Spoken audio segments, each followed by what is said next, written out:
Permission दे दीजिए। दोस्तों, 11वीं शताब्दी में, लगभग आज से 1100 साल पहले, एक किताब लिखी गई थी। उसका नाम था भोज प्रबंधम। इसको समझिएगा।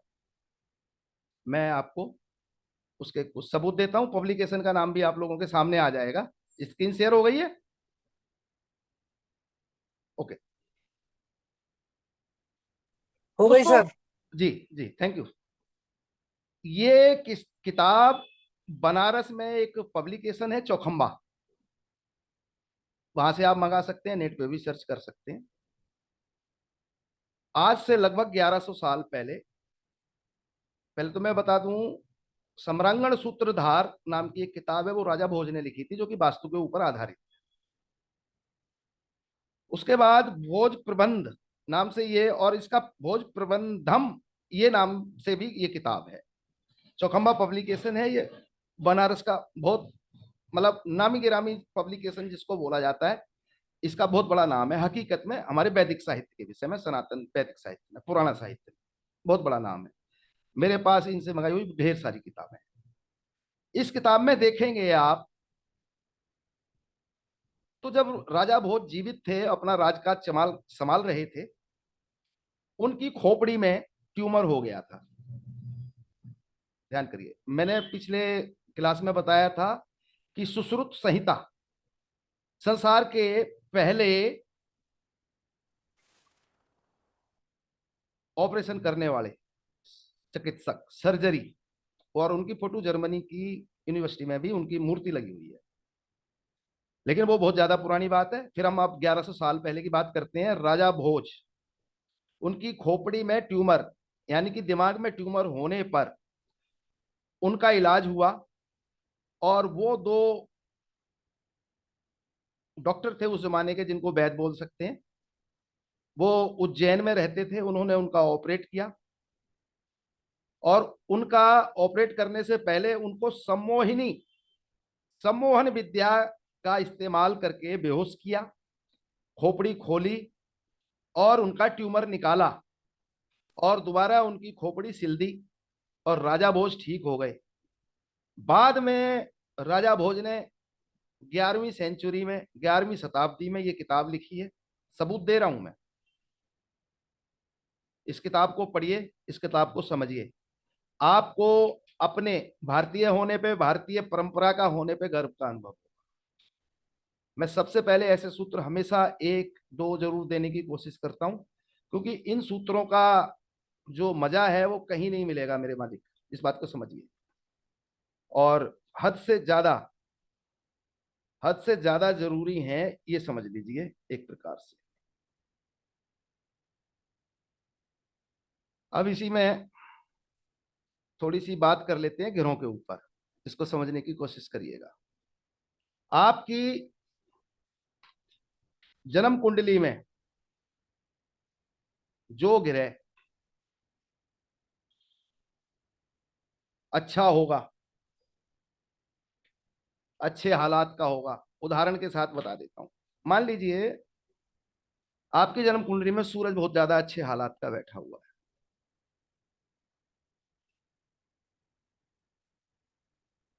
और आपका घर भी जो बना हुआ है वो सूरज की सपोर्ट ले रहा है, ऐसे समझ लीजिए। या इसको दूसरे तरीके से समझिए, आपका घर पूरब फेसिंग है, सूरज के भी अच्छे हालात हैं पूरब के। खाना नंबर 1 5।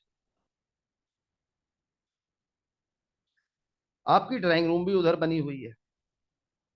आप अपने ड्राइंग रूम में बैठेंगे तो सूरज की पॉजिटिव एनर्जी आपके अंदर कुदरती रूप से, प्राकृतिक रूप से एंट्री करेगी, और आपकी सोच को डेवलप करेगी सूरज से संबंधित, यानी आपकी ऊर्जा,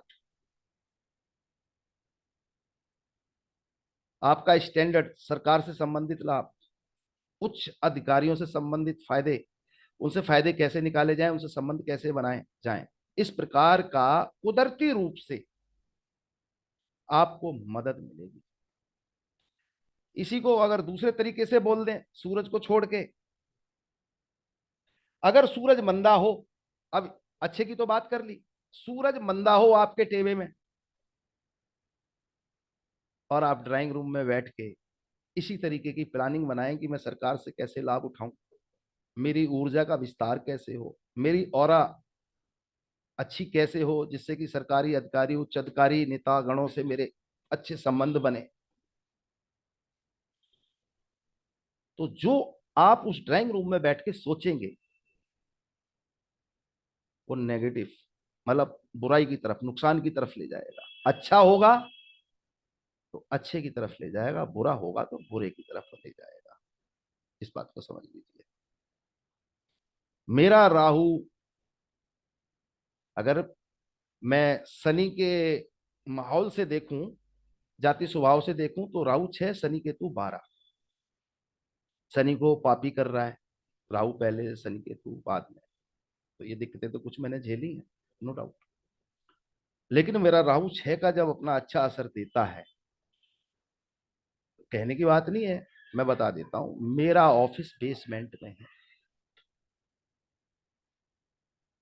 मेरा कार्यालय बेसमेंट में है, खाना नंबर 6, राहु का स्थान। मुझे अपने ऑफिस से अच्छा घर में नहीं लगता, कहीं भी नहीं लगता। मैं अपने ऑफिस में सिर्फ और सिर्फ मंथन पे सबसे ज्यादा जोर देता हूं, क्लाइंटों से मुलाकात भी बहुत कम करता हूं, सोचता हूं, समझता हूं। इसके अलावा जब भी मैं टॉयलेट में होता हूं, मेरे अंदर बहुत शानदार क्वालिटी के विचार आते हैं, विचार पनपते हैं, और उन विचारों से मुझे हमेशा फायदा हुआ है। इस बात को समझिए। मैं ये कुछ उदाहरण आप लोगों को इसलिए दे रहा हूं कि आप अपनी जन्म कुंडली में बैठे हुए ग्रहों को पहचानें, उनको समझें, बात को समझने की कोशिश करिए, उनको पहचानें, उनको समझें और लाभ उठाएं, और अपने क्लाइंटों को भी लाभ इस तरीके से पहुंचाया जा सकता है। इस बात को समझिए। शुक्र जिनका 12वें घर में है, साफ सुथरा है, छठे घर से, 8वें घर से या 5वें घर की टक्कर में नहीं है, दूसरी भी सारी कंडीशन चेक करिए, ऐसा व्यक्ति अपने बेडरूम में जो सोचेगा वो उसे लाभ देगा।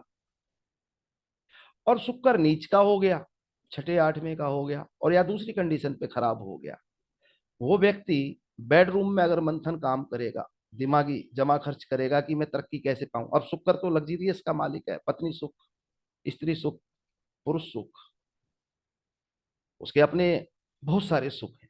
इस बात को समझिए। तो जब वो बेडरूम में अपने बिस्तर पे जाके सोचेगा तो उनसे लाभ उठाएगा, जब सूरज शुक्र अच्छे हालात का होगा। लेकिन शुक्र नीच होगा तो बेडरूम में जो उसकी सोच है वो उसे नुकसान देगी। इस तरीके से ये शुक्र पे भी लागू होगा। शनिचर खाना नंबर 10 में है, ऐसा व्यक्ति अपने कार्य स्थान, उसका कार्य स्थान ऑफिस भी हो सकता है, उसकी दुकान भी हो सकती है, उसका फैक्ट्री भी हो सकती है, और लाभ देगी जब शनि साफ सुथरा होकर बैठा होगा। लेकिन जब व्यक्ति का शनिचर अच्छा ना हो, वो अपने कार्य स्थान पे इस तरीके के काम करे, तो मंदे हालात हो जाएंगे। इसे इस प्रकार से समझिए। यानी कि आप जिस स्थान पे बैठते हैं उस स्थान पे वास्तु के साथ साथ, क्योंकि वास्तु भी सारा ग्रहों से संबंधित ही है, ग्रह कहीं अलग नहीं है वास्तु में। इस बात को समझ लीजिए।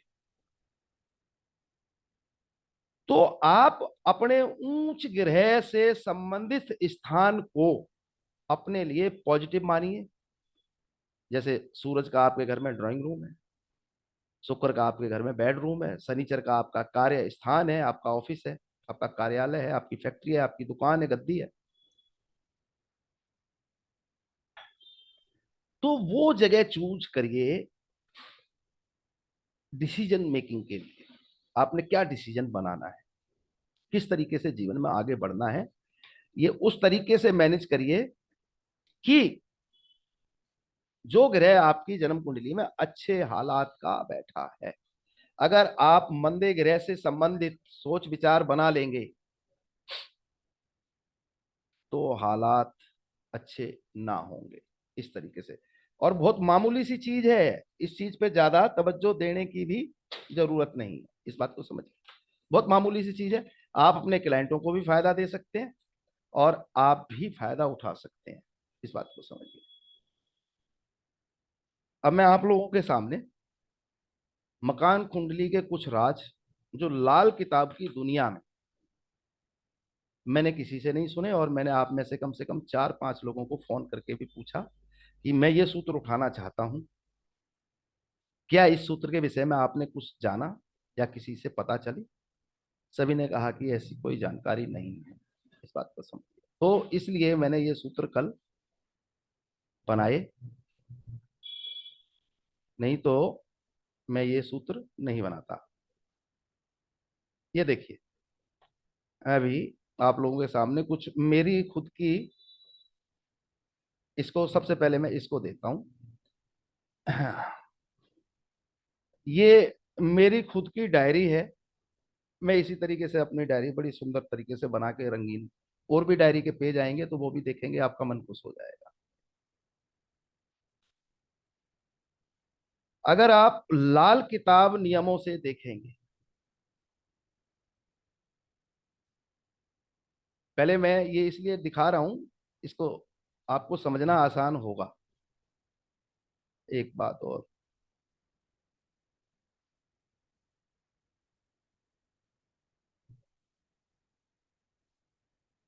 देखिए, खाना नंबर 1, पूरब। खाना नंबर 5, पूरब की दीवार। इस बात पे कभी आप एक चीज को गौर करिएगा कि लाल किताब सूत्रों को अगर आप गौर से देखेंगे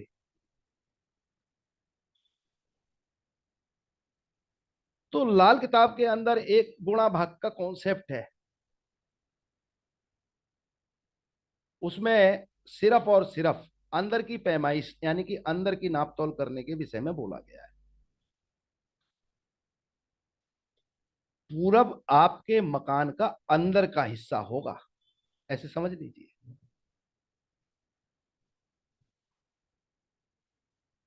और पूरब की जो दीवार है, इसको ये मानिए, इसमें मैं और भी बोल देता हूं, देखिए, दक्षिण दिशा और तीसरा घर और 8वां घर दक्षिण की दीवार। तो तीसरे घर वाला जो दक्षिण है वो आपके मकान में उपलब्ध वाला हिस्सा है,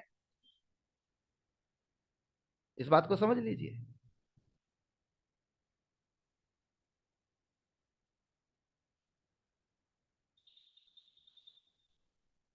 इस दीवार को काउंट करने का लाल किताब में नियम नहीं है। अगर आप पश्चिम 10 को लिखा हुआ है, खाना नंबर 10, और 11वें घर पे लिखा हुआ है, मैं दोबारा इसको बना, 11वें घर पे लिखा हुआ है पश्चिम की दीवार, एक तरीके से ये दीवार आपको प्रोटेक्ट कर रही है, यानी कि आपके पड़ोस के मकानों से। ये पश्चिम की दीवार खाना नंबर 11, साउथ की दीवार खाना नंबर 8, दक्षिण की दीवार, और पूरब, सॉरी, पूरब की दीवार, दक्षिण की दीवार और पश्चिम की दीवार। उत्तर की दीवार नहीं दी है पंडित जी ने, कभी दिमाग लगाया आपने? उत्तर में कोई दीवार ही नहीं दी है, इस बात को समझिए। भैया, किसी भी मकान में चारों तरफ दीवारें होती हैं ना, सिंपल लॉ है। सिंपल लॉ है कि चारों तरफ दीवार होती है, लेकिन लाल किताब कुंडली को जब आप खोलेंगे तो सिर्फ 3 दीवारों का जिक्र है, पूरब की, दक्षिण की और पश्चिम की, इस बात को समझ लीजिए। तो उत्तर में दीवार क्यों नहीं दी गई? उत्तर तो ऐसी दिशा है, उत्तर की दिशा से क्या चोर डाकू नहीं आएंगे या गाय बैल जानवर नहीं घुसेंगे, बताइए? लेकिन पंडित जी ने क्या सोच के ऐसा बोला। अब इसमें आप प्राचीन ज्योतिष के सूत्रों को पकड़िए, वास्तु और ज्योतिष के सूत्रों को।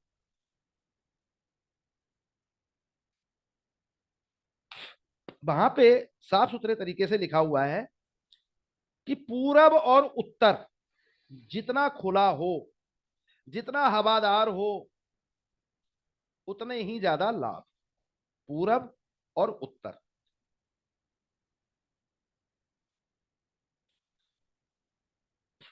और उत्तर एक ऐसी दिशा है, और उत्तर पूर्व यानी कि ईशान, ईशान को जो सबसे ज्यादा खुशहाली घर में लेके आती है, ईशान कोण यानी कि नॉर्थ ईस्ट। और उत्तर यानी कि नॉर्थ। इसलिए उत्तर की तरफ कोई भी बड़ी दीवार, ऊंची दीवार नहीं होनी चाहिए। पूरब की तरफ भी हल्काई हो तो ही बेहतर है, इस बात को भी समझ लीजिए। इसलिए उत्तर की दीवार का कोई कॉन्सेप्ट लाल किताब में नहीं है। अगर पूरब में खुला हो या ना हो, उत्तर खुला हो तो भी बहुत अच्छे रिजल्ट वास्तु के नियमों के अनुसार किसी भी व्यक्ति को अपने घर में मिल जाते हैं।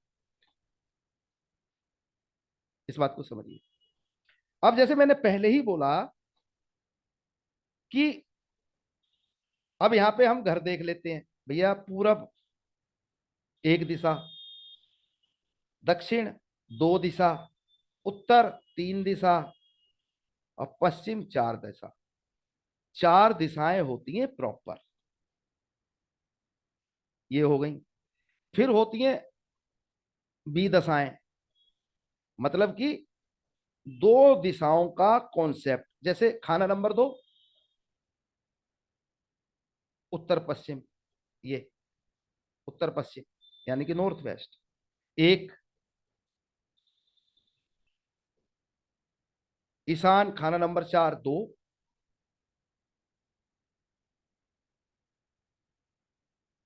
दक्षिण पश्चिम यानी कि साउथ वेस्ट खाना नंबर सात, और साउथ ईस्ट यानी कि दक्षिण पूर्व खाना नंबर बारह। तो चार दिशाएं वो हो गई जो दिशाएं कही जाती हैं प्रॉपर, जो कि 0 डिग्री, 90 डिग्री, 180 डिग्री और 270 डिग्री पे होती हैं। और चार भी दिशाएं हो गई जो कि दो दो दिशाओं का बीच का स्थान है। जैसे कि पूरब और पश्चिम के बीच का स्थान खाना नंबर दो नॉर्थ वेस्ट, पूरब और उत्तर के बीच का स्थान ईशान यानी कि उत्तर पूर्व, और दक्षिण और पश्चिम के बीच का भाग यानी कि साउथ वेस्ट यानी कि दक्षिण पश्चिम, और दक्षिण पूरब के बीच का स्थान जो कि खाना नंबर 12 है यानी कि साउथ ईस्ट यानी कि दक्षिण पूर्व, ये खाना नंबर 12 हमने दिया। अब चार और चार दशाएं, चार दिशाएं और चार विदशाएं, विदिशाएं, आठ हो गई।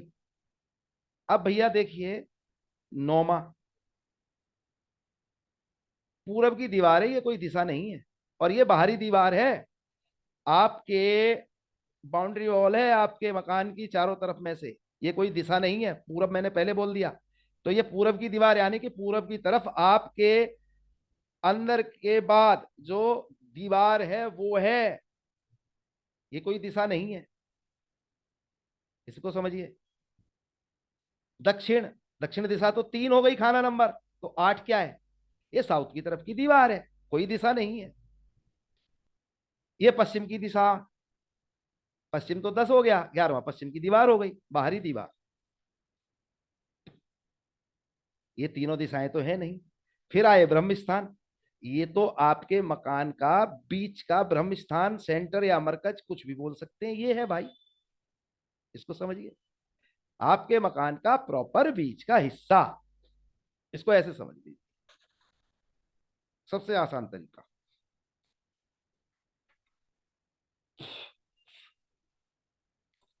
और मैं कह रहा हूं कि भाई लाल किताब में भी 16 दिशाओं का जिक्र है, और जबकि यहां तो मैंने 8 दिशाएं आपको कुंडली के सामने रख दी हैं। अगर आप इसी में मैं बदल देता हूं इसको,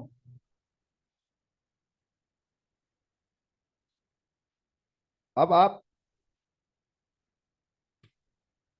एक मिनट,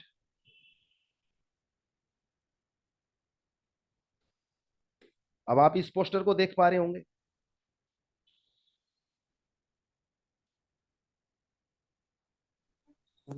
सर अभी नहीं आया। हाँ मैं दे रहा हूँ, एक सेकेंड, मैंने देख लिया।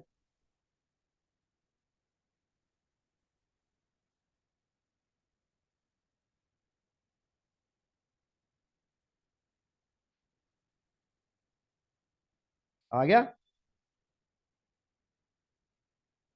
आ गया सर। हाँ हाँ जी, हाँ जी। Okay okay okay. अब आप, ये हमारे पंडित जी ने मकान कुंडली का नक्शा दिया हुआ है। अब यहाँ पे भी वही बात है, आप गौर करेंगे, खाना नंबर 1 पूरब। अब यहाँ पे देखिए, हमारी कुंडली तो ऐसे ही बनती है ना, इसको गौर करेंगे जब, इसको समझिएगा। अगर हम कुंडली को देखते हैं तो हमारी कुंडली ये बाहरी आवरण के अनुसार नहीं बनती है, हमारी कुंडली बनती है ये इस डिजाइन में लगभग मिलती जुलती। इसको समझिए। अब इसमें गौर करेंगे, खाना नंबर 6 मैंने वहां पे जिक्र नहीं किया था, उस पोस्टर के साथ, उस फोटो के साथ। खाना नंबर 6 भी बाहर दे दिया है, खाना नंबर 5 भी बाहर दिया, खाना नंबर 8 भी बाहर दिया, खाना नंबर 11 भी बाहर दिया। मैंने वहां पे नॉर्थ, सबसे पहले जिसकी बात कर रहा हूं उसका जिक्र नहीं किया कि नॉर्थ खुला होना चाहिए, है ना, इसको समझ। लेकिन खाना नंबर 6 नॉर्थ की दीवार, और ये आपके घर का बेसमेंट भी है लाल किताब के नियमों के अनुसार। लेकिन मकान कुंडली में आके खाना नंबर 6 भी है। अब इसी में एक चेंजिंग कर देता हूं, इसको समझिएगा। अब आप, पुराने फोटो से ही करता हूं तो आपको, मैं ढूंढ लेता हूं, वो थोड़ा मिस पहले हो गया है। हाँ,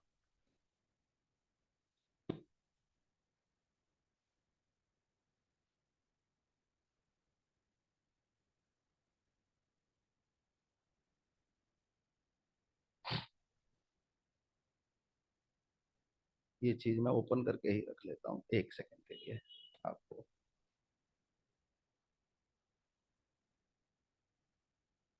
एक जरूरी चीज है वो देता हूँ आप लोगों को।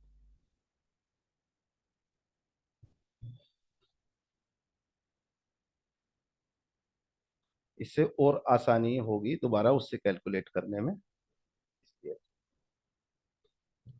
एक्चुअली ये समझने वाली वाली बात है, ये आपको किसी किताब में सामने लिख के बताई भी नहीं जाती, जा सकती, मैं अगर बोलूं, इसलिए मैं थोड़ा सा इस पे फोकस ज्यादा करने की कोशिश करता हूँ। ये समझाने वाली हकीकत में चीज ही नहीं है, और ये समझने से समझ भी नहीं आएगी।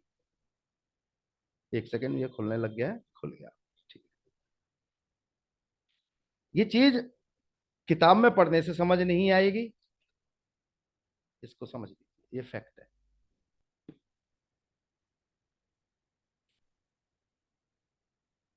और मैंने उस पोस्टर में एक चीज आप लोगों के आगे रखी थी, जो अधूरी रह गई है, वो पूरी कर देता हूँ, इसको समझ।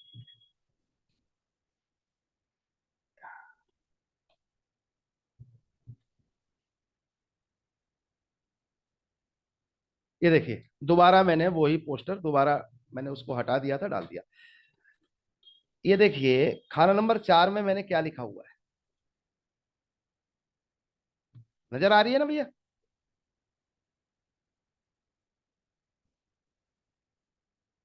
कोई एक बंदा बोल दीजिए, हाँ क्लियर है? जी, हाँ जी, हाँ जी। Okay okay. जी सर, आ रही है। अब यहाँ पे गौर करेंगे आप, ये खाना नंबर 4 में मैंने क्या लिखा हुआ है, उत्तर पूर्व, यानी कि नॉर्थ ईस्ट, और ईशान।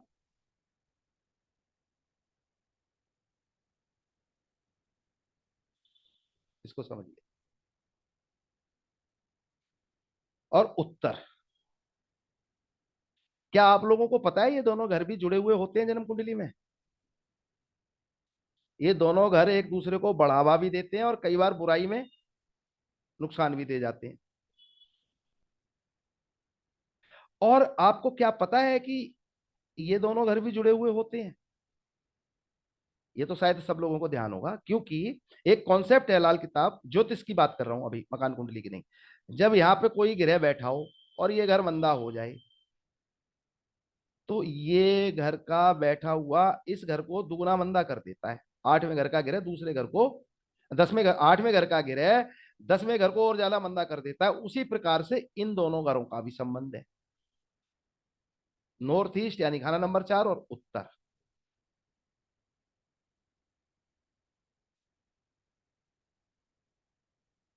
बहुत ज्यादा जरूरी कॉन्सेप्ट है, इसको समझने की कोशिश करिए। उत्तर पूर्व और उत्तर भी जुड़े हुए हैं, दक्षिण और पश्चिम भी जुड़े हुए हैं। इस घर में मंगल हो, यहां बुध हो, या यहां बुध हो यहां मंगल हो, खुद बच्चा भी परेशान और उसकी माता भी परेशान, या दोनों में से कोई ना कोई मर जाए। इसी प्रकार से अगर मित्र ग्रह हो तो बड़ी मदद हो जाती है। मान लीजिए शनि चंद्र, एक उदाहरण दे रहा हूं दूसरा, शनि चंद्र यहां बैठे हैं खाना नंबर 4 में, कितना मंदा योग है। इस समय पे चंद्रमा का दूध खाना नंबर 6 में डाल दीजिए, चंद्रमा का नेक असर हो जाएगा, जबकि चंद्रमा तो खाना नंबर 6 में बुरा है। इसको समझने की कोशिश करिए, कॉन्सेप्ट को, ऐसे समझ में आएगा। चंद्रमा और शनि खाना नंबर 4 में एक साथ बैठे हो तो बहुत ज्यादा मंदा योग है, हद से ज्यादा मंदा बुराई पे। लेकिन ऐसे समय पर दूध चंद्रमा का 4 से 6 में डाल दीजिए, चंद्रमा अपना अच्छा असर दे देगा और अपने घर में भी होने वाली बुराई को संभाल लेता है। ये लाल किताब का कॉन्सेप्ट है, ये नियम है। और यहां पे जब 10 में मंदा हो, 8 में मंदा हो, माफ करना, तो 10 को डबल मंदा कर देता है, ऐसे समझिए, बहुत ज्यादा बुराई क्रिएट कर देता है। ये पोस्टर इसलिए दोबारा लेके आया मैं आप लोगों के सामने, ये बात अधूरी रह गई थी। चलिए अब इसको हटा देते हैं इस कॉन्सेप्ट के बाद। अब जो अगला पोस्टर है इसको समझिए साहब, ये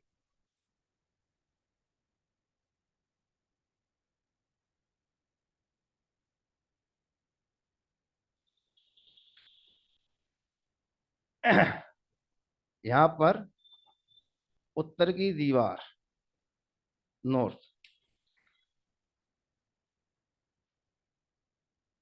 और नॉर्थ ईस्ट अंदर दे दिया।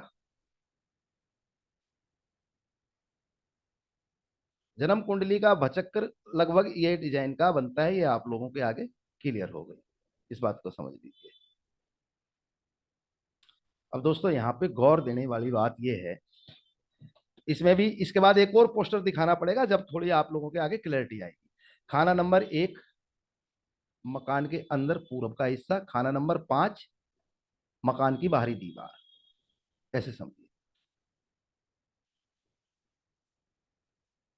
खाना नंबर 4 नॉर्थ ईस्ट, लेकिन खाना नंबर 6 को ज्यादा अधिकार मिले हुए हैं, जैसे कि वो बेसमेंट भी है, बहुत कुछ है, लेकिन बाहरी दीवार ही है। लेकिन वो 4 के साथ जिस तरीके से अटैच है, इसलिए 6 और 4 आपस में बढ़ावा भी देते हैं, अच्छे ग्रहों के साथ और बुरे ग्रहों के साथ दिक्कत पैदा कर देते हैं। और 10 और 11 तो दोनों शनि की मलकियत है, लेकिन 11 में बृहस्पति शामिल है, और लेकिन ये है बाहरी दीवार। 3 अंदर का है लेकिन 8 बाहर की दीवार है। देखिए अब यहाँ पे गौर करिएगा, 1 से 5 जुड़ा हुआ है। देखिए इस नक्शे को समझने की कोशिश करिए, 1 से 5 जुड़ा है, 6 से 4 जुड़ा है, और 6 से 2 जुड़ा है। इसको समझिए। और इन दोनों घरों में नॉर्थ जुड़ा है। देखिए नॉर्थ ईस्ट, नॉर्थ वेस्ट, थोड़ा गहराई से सोचिए, नॉर्थ ईस्ट और नॉर्थ वेस्ट। और इसके साथ तो कहने की मुझे जरूरत ही नहीं है, ये भी शनि का, ये भी शनि का, बस यहाँ पे बृहस्पति का भी अधिकार आ गया है। अब देखिए 3 को समझने की कोशिश करिए, 3 कैसे जुड़ा हुआ है। अब यह भाग खाली छोड़ दिया गया है, इधर से और कोई जुड़ा हुआ नहीं, इसलिए अब ये ज्यादातर मामलों में अपने अच्छे फल दे देते हैं, लेकिन 10 के साथ जो मैंने 8 का जुड़ा हुआ बोला था, वो कुंडली दिखाते हुए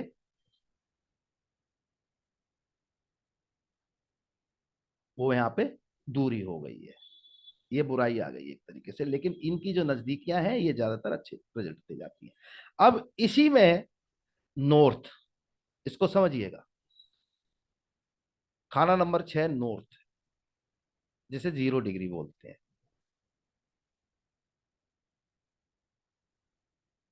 अब यहां पे समझने की कोशिश करिए, ये NNW क्यों आया, north north west, Uttar Uttar पश्चिम, इसको समझने की कोशिश करिए। मैंने जो लिखा है क्यों लिखा हुआ है, ये प्रॉपर नॉर्थ हो गया, लेकिन यहां नॉर्थ नॉर्थ वेस्ट, यानी कि यहां पे उत्तर का हिस्सा ज्यादा है, इसलिए उत्तर उत्तर, और पश्चिम यहां है, ये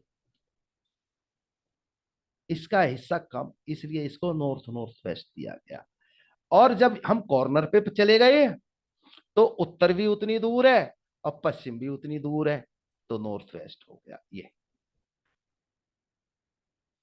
अब एक और पोस्टर में और आसानी कर दूंगा, इसी प्रकार से आ गए यहां पे। अब यहां पे जब बढ़ते हैं तो नॉर्थ कम हो गया, पश्चिम बढ़ गया, तो वेस्ट नॉर्थ वेस्ट, यानी पश्चिम उत्तर पश्चिम, ये तो पश्चिम है ही है, और ये पश्चिम की दीवार भी मानी गई है। फिर हम इससे बढ़े साउथ की तरफ, वेस्ट साउथ वेस्ट, तो वेस्ट का हिस्सा ज्यादा है, साउथ का हिस्सा दूर है। ये देखिए पश्चिम नजदीक है, साउथ दूर है, ये आ गया साउथ वेस्ट। अब इसको साउथ वेस्ट देखिए, ये खाना नंबर 7 ही है ना, यहाँ बिल्कुल टच कर रहा है।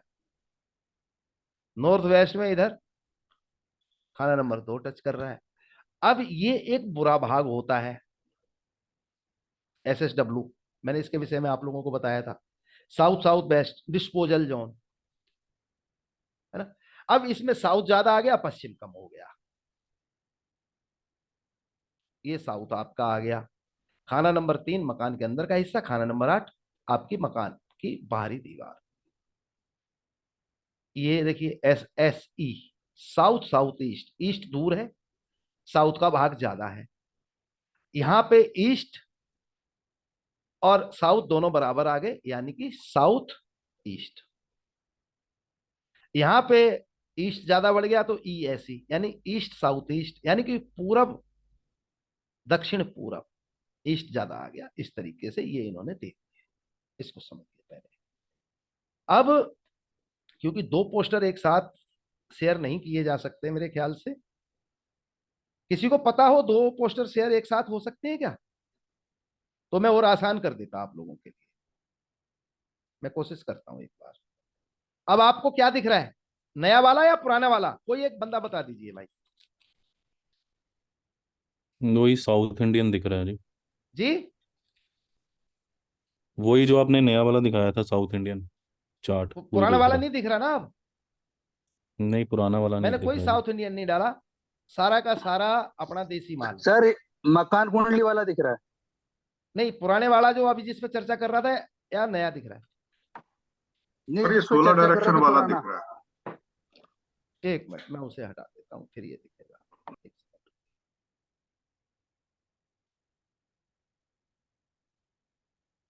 यही दिख रहा था क्या, तो 16 डायरेक्शन वाला दिख रहा है, सर यही दिख रहा था पहले। यही दिख रहा है अभी। हाँ। अब क्या दिख रहा है, बदल गया। नहीं सर, अभी नहीं बदला। ओके ओके, ये समस्या थोड़ी हो जाती है, एक मिनट मैं दोबारा कोशिश करता हूं। ये देखिए,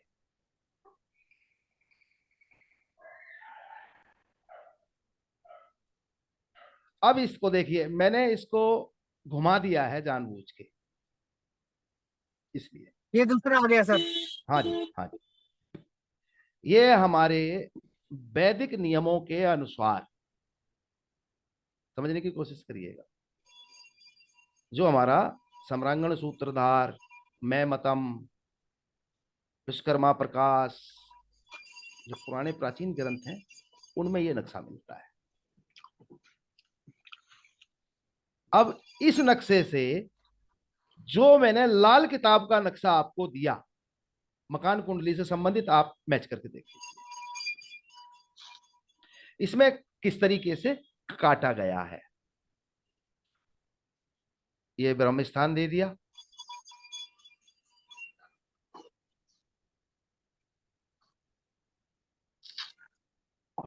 ये ब्रह्म स्थान दे दिया।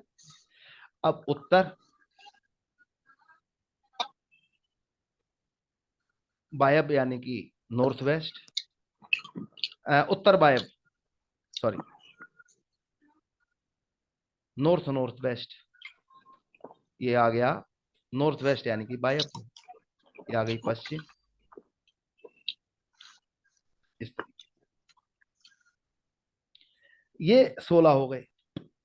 अब इसको मैंने कैलकुलेट किया नहीं है, मैं हाथ के हाथ कर लेता हूं। ये 360 डिग्री टोटल होता है। पंडित जी ने इसको 8 दिशा में दे दिया। इसमें से दिशाएं निकालना बहुत आसान हो जाएगा। तो ये 45 डिग्री से 8 दिशाएं बन गई, और 16 बनेंगी तो 22.5 डिग्री से बन जाएंगी। 45 डिग्री, देखिए मैं बता देता हूं। 4 दिशा 90-90 डिग्री की पूरे पूरी गोलाई हो गई 360 डिग्री। जब उनको हमने 4 दिशाओं में पूरा पश्चिम उत्तर दक्षिण बनाया तो वो बन गई 90-90 डिग्री की, 9 चौक 36, 360 डिग्री। जब हमने पंडित जी ने जैसे 8 दिशाओं का, जो कि मतलब पंडित जी का तो पूरा जिक्र है, हम नहीं समझ पा रहे हैं तो बात अलग। तो पंडित जी ने वहां पे 8 दिशाओं के, जो मैंने 8 दिशाएं बोली, 4 दिशाएं और 4 भी दिशाएं, तो वो 8 हो गई। तो 8 होते ही 45 डिग्री की एक दिशा हो गई। फिर अब मैं 16 दिशाओं की बात कर रहा हूं। अब यहां पे काउंट करिए, 1 2 3 4 5 6, इस तरीके से। तो यहां पे आके ये दिशाएं बन जाती हैं हमारे पास 16, और ये प्रत्येक दिशा होती है 22.5 डिग्री की। कैसे समझिए।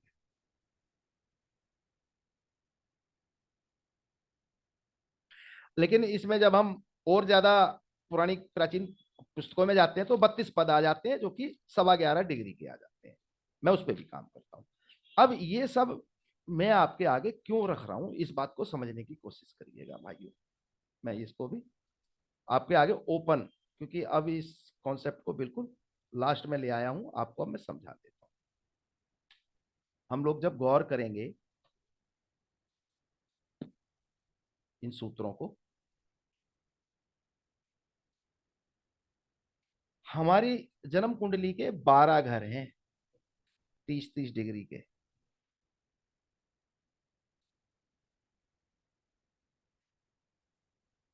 आपकी जन्म कुंडली में कोई भी ग्रह 30 डिग्री चलता है उस घर में, है ना। ये भी मैं साबित कर देता हूं आपके आगे दोबारा से एक बार। इसमें थोड़ा आप लोगों को समझने में आसानी हो।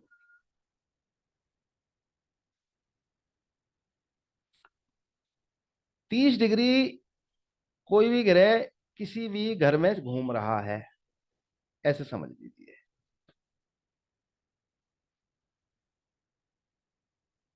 तो यहां पे एक तरीके से वो 22.5,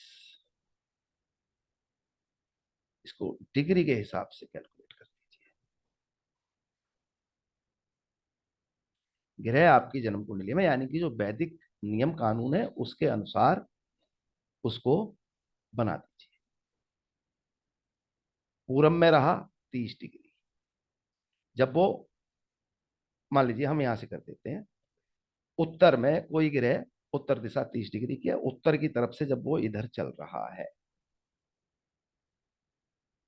इस तरीके से डिग्री वाइज देखने की आदत बना लीजिए, सबसे आसान होगा। ये सबसे कामयाब तरीका है, कोई ज्यादा बड़ी मुश्किल बातें नहीं है। अगर आप कहेंगे तो मैं इसके भी पूरे नक्शे बना के आप लोगों को अगली ही क्लास में दे दूंगा, क्योंकि मैंने देखा है लोग कैलकुलेशन करने से थोड़ा डरते हैं। किस किस घर में कितनी डिग्री तक कोई ग्रह बोलेगा, और जब वो आगे बढ़ेगा तो उसे हम किस दिशा में माना जाए, इस प्रकार से। अब जैसे कि खाना नंबर, एक उदाहरण देता हूं, खाना नंबर 1 पूरब, खाना नंबर 2 नॉर्थ वेस्ट। लेकिन अगर इसको नॉर्थ नॉर्थ, एक मिनट, एक मैसेज है, क्या कह रहे हैं? ओके, बराड़ साहब निकल गए हैं, कोई मजबूरी होगी। हाँ, कोई भी ग्रह को समझने के लिए आपको ये समझना पड़ेगा, पहला घर खाना नंबर 1 पूरब,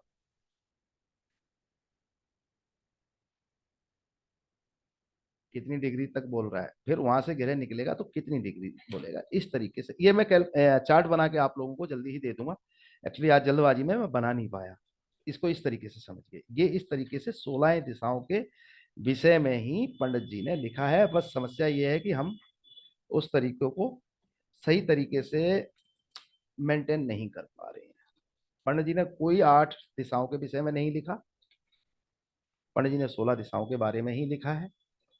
अगर 16 दिशाओं के बारे में नहीं लिखा होता तो मैं आपको ये बताने की कोशिश करता हूं, इसको समझ लीजिए कि ये नक्शा फिर पंडित जी ने ऐसा क्यों बनाया, आप बता दीजिए।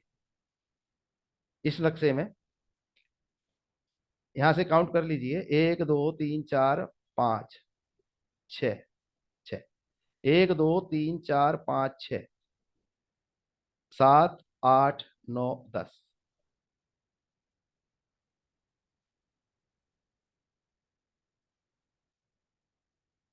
गौर करिए, ये 11 और ये 12, ये 11 और ये 12, तो लाल किताब के 12 खानों से तो साबित ही नहीं हो रहा है ना। अगर हम कुंडली के खाने रखें तो साबित ही नहीं होता। 12 दिशाएं तो होती भी नहीं है, दिशाएं तो 16 होती हैं। फिर पंडित जी ने 8 क्यों कर दी? 4 दिशाएं कर दी, 4 भी दशाएं कर दी, दिशाएं कर दी। अब उसको छोड़िए, पंडित जी ने ये आपको इस तरीके से नक्शा बना के क्यों दिया? इस नक्शे पे गौर ही नहीं किया किसी ने।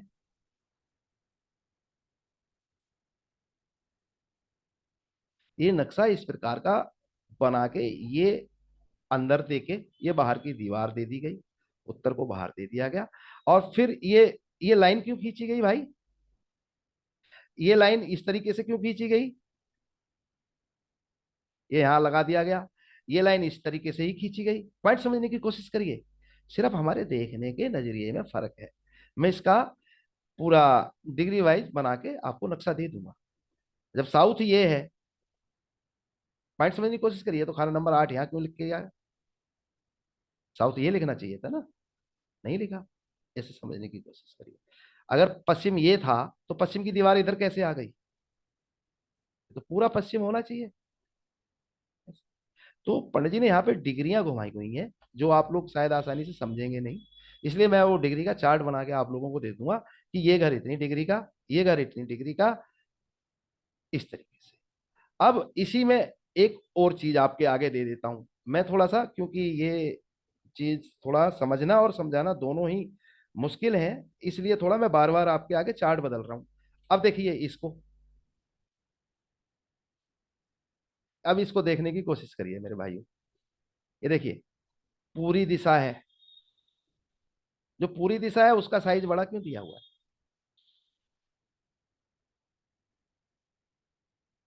जो पूरी दिशा है उसका साइज देखिए, और उसके बराबर वाली देखिए, इसका साइज देखिए, इसका साइज देखिए, इसका साइज देखिए। ये पूरी दिशा देखिए बड़ी है, इसका साइज देखिए, इसका साइज देखिए। ये राज है,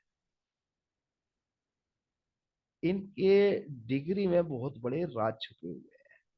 ये इस तरीके से बताया नहीं जा सकता, इसका चार्ट दूंगा मैं। इस विषय पे एक बार और आप लोगों से फिर मौका लगते ही चर्चा करूंगा। तो आप आसानी से समझेंगे। लेकिन मेरे कहने का मतलब है, आज ये चीज मैंने रख दी है, अगली क्लास में इसका चार्ट बना के दे दूंगा, आप लोग इस पे मंथन पूरा शुरू कर दीजिए। देखिए, जब ये घर बड़ा है तो ये छोटा क्यों है, ये थोड़ा अलग क्यों है? देखिए, इससे बड़ा ये है, फिर इससे छोटा आ गया, ये बड़ा हो गया, ये छोटा हो गया, ये थोड़ा बड़ा हो गया, ये थोड़ा और छोटा हो गया। अब देखिए, इसके साइज में और इसके साइज में ये डिग्री के फर्क से निकलेगा, जो कि अमूमन आसान नहीं है। इसलिए मैं इसको निकाल के आप लोगों को हर दिशा से संबंधित दे दूंगा जल्दी से जल्दी, इसको समझने की कोशिश करिए। तो इस तरीके से ये हकीकत में ये 16 दिशाओं से संबंधित है, लेकिन इस विषय पे काम ही किसी ने ढंग से नहीं किया। और इस पे जब डिग्री वगैरह और 2-3 चीजें मैं बना लूंगा, ये मैंने इसके लिए एक सॉफ्टवेयर भी परचेज करना है, तो फिर इस पे खुल के हम लोग बड़े स्तर पे चर्चा करेंगे। लेकिन ये ध्यान करिए, खाना नंबर 5, खाना नंबर 8 और खाना नंबर 11, ये अंदर की दीवारें हैं, इसको समझ लीजिए। बाहरी दीवारें हैं, माफ करना। अब दोस्तों जन्म कुंडली पे आ जाते हैं हम। पिछले वाली ही जन्म कुंडली आज भी चलेगी, क्योंकि वो जन्म कुंडली जब भी अधूरी अधूरी रह गई थी, इसलिए उसी जन्म कुंडली पे हम लोग चर्चा करेंगे। ये देखिए, वही पुरानी वाली जन्म कुंडली है, इनकी डिटेल है 6 सितंबर 1966। कुछ लोग पिछली क्लास में नहीं थे, वो नोट कर सकते हैं अपनी जानकारी के लिए। 6 सितंबर 1966, 4 बजे सुबह, गाजियाबाद का जन्म। इस्टेबे में उस समय सारी बात होने के बाद इनके औलाद जरूर होगी। ये हमारे लगन में बैठा हुआ, एक मिनट,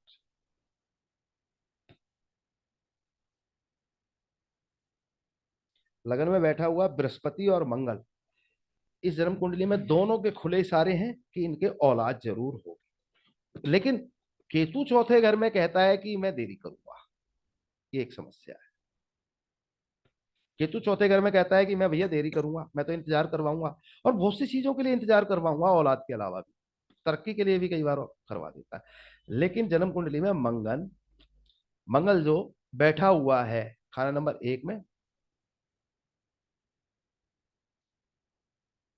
ये मंगल कारज 28 से 33 में कराने के लिए,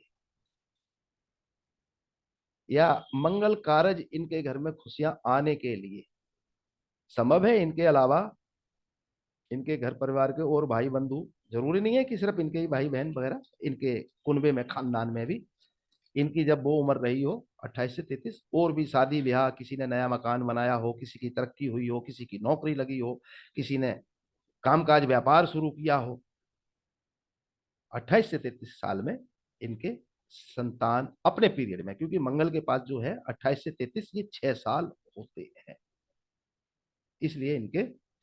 और मंगल एक लावल यानी कि निसंतान तो होने ही नहीं दूंगा, बृहस्पति एक यानी कि लावल यानी कि निसंतान तो मैं होने ही नहीं दूंगा, ये मंगल और बृहस्पति दोनों इशारा दे रहे हैं। और मंगल ने केतु को जो इंतजार कराने वाले हालात थे उनसे रोका है। मंगल केतु को, तो केतु का भी सुख है, क्योंकि मंगल कारज तो औलाद का पैदा होना या औलाद का जन्मदिन, वो तो दोनों में काम करेगा, बेटा हो चाहे बेटी हो। तो मंगल से इनको एक्स्ट्रा बेनिफिट मिला। बृहस्पति ने इनके अपने पहले 16 साल में दिक्कत परेशानी पैदा कर दी, क्योंकि बृहस्पति के खाना नंबर 2 में उसके 2 दुश्मन ग्रह शुक्र और बुध बैठे हुए थे, ये एक कारण था, और ये कारण अच्छा नहीं था। यहां तक तो ये हो गई। अब हम इनके वर्षफल पे बात करेंगे। अब सारा दारोमदार, क्योंकि बाकी सारी बातें हो चुकी थी, एक बात थोड़ी सी ये डाउटफुल थी, ये क्लियर हो गई। अब हम बात करेंगे साहब, इनका ये चल रहा है 57वां साल। इस पे, इस 57वें साल पे बहुत सारे उपाय और राजयोग कैसे निर्मित किया जाए। लाल किताब में एक कॉन्सेप्ट है मसनुई, आप लोग सभी जानते हैं, मैंने मसनुई पे, मसनुई में ग्रह भी काम करते हैं, मसनुई में मकान कुंडली यानी कि वास्तु का भी काम होता है, और मसनूई का मतलब बनावटी राजयोग भी, दिखावटी राजयोग भी बनाए जाते हैं। इस बात को समझिए, राजयोग भी दिखावटी बनाए जा सकते हैं, मतलब बनावटी। पंडित जी ने जो मसनूई का कॉन्सेप्ट दिया है उसको सिर्फ गिरोह तक सीमित मत रखिए, गिरोह से भी आगे। ये मकान कुंडली में भी काम आता है और ये उपाय बनाने में भी काम आता है। ग्रहों को तोड़ के भी उपाय बनाते हैं, ग्रहों को बना के भी उपाय बनाते हैं, दो ग्रह मिला के तीसरा ग्रह बना दिया, इस तरीके से। अब इसी जन्म कुंडली पे हम बात करते हैं। सबसे पहले जो सबसे ज्यादा बुराई का ग्रह है उसे पकड़ लेते हैं, चंद्र खाना नंबर 11। सबसे ज्यादा बुराई इस जन्म कुंडली में ये दे रहा है, और इसका साथी भी दे रहा है जो बैठा है राहु। चंद्र खाना नंबर 5 की, चंद्र खाना नंबर 11 की 5 हिदायतें हैं सबसे ज्यादा। एक दो तीन लोग नए हैं तो मैं दोबारा बोल देता हूं। चंद्र खाना नंबर 11 में हो तो ऐसा व्यक्ति शुक्रवार के दिन शादी ब्याह में शामिल ना हो, ना अपनी शादी हो। लेकिन यहाँ तो वर्षफल की बात हो रही है और इनकी 57 साल की उम्र है, तो इनकी तो शादी क्या होनी है। लेकिन इनको इस साल ऐसे किसी फंक्शन में नहीं जाना चाहिए जो शादी ब्याह से संबंधित हो, लगाई सगाई लगन ब्याह फेरे नहीं, शुक्रवार के दिन नहीं जाना चाहिए। ध्यान रखना है, शुक्रवार के दिन। ये चंद्रमा और ज्यादा बिगड़ जाएगा।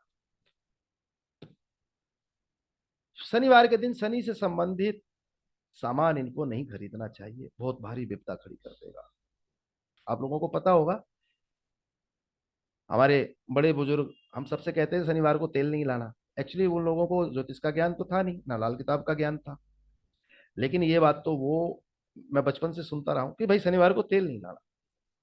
तो इन्हीं कुछ नियमों को वो दूसरे तरीके से फॉलो करते थे कि 8-10 परिवार के लोग, बड़े बड़े परिवार थे, संयुक्त परिवार थे, 10, 12, 15, 18 लोग भी परिवार में रहते थे। भाई किसी ना किसी के चंद्रमा 11वें घर में जन्म का हो, साल का हो या वर्षफल का हो, तो वो पूरे परिवार का ध्यान रखना ये उद्देश्य होता था उनका।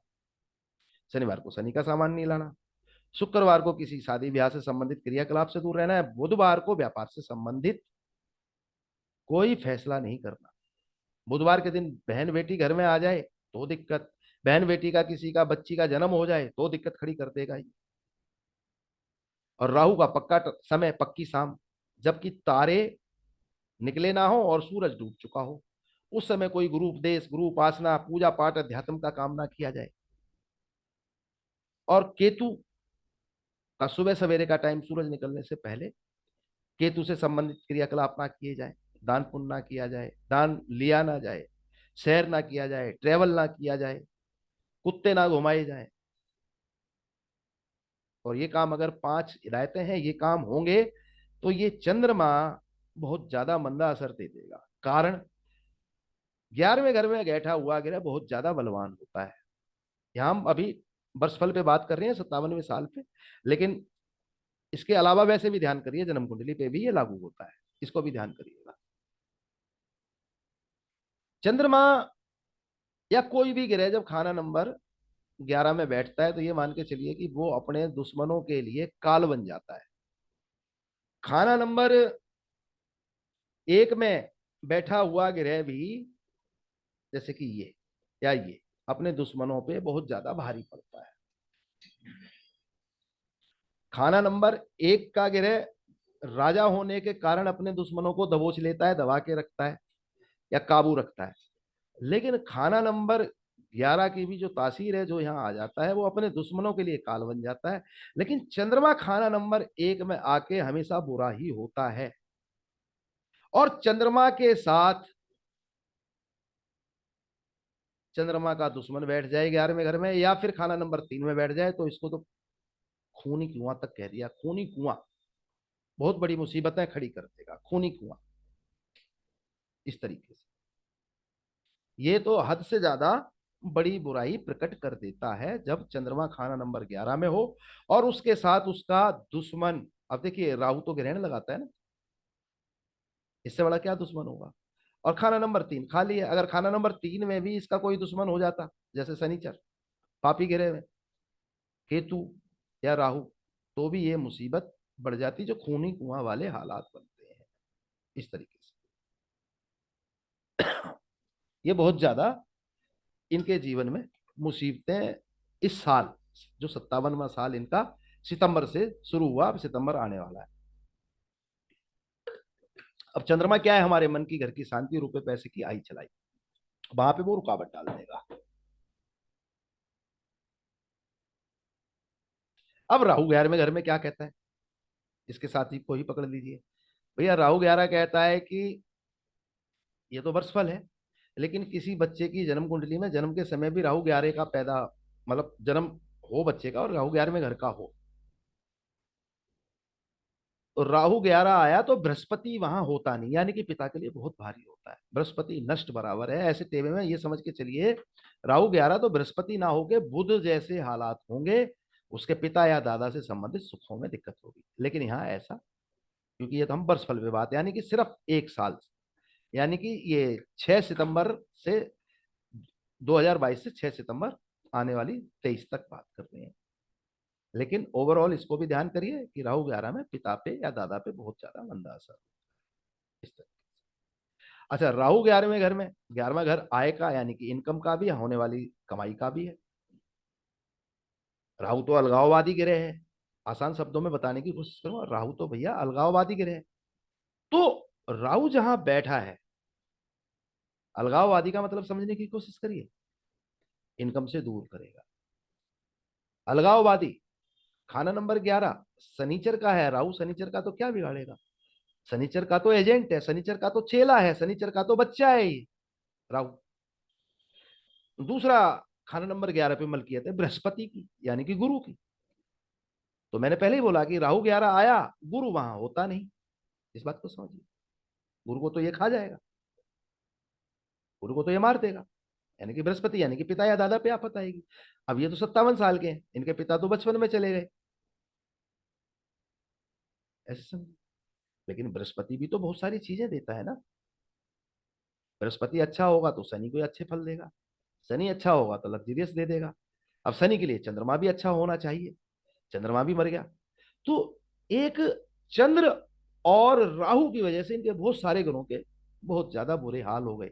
सिर्फ आप राहु चंद्र को मत पकड़िए, चंद्रमा के बुरे हाल, चंद्र राहु मिलने से बुध मंदा हो गया,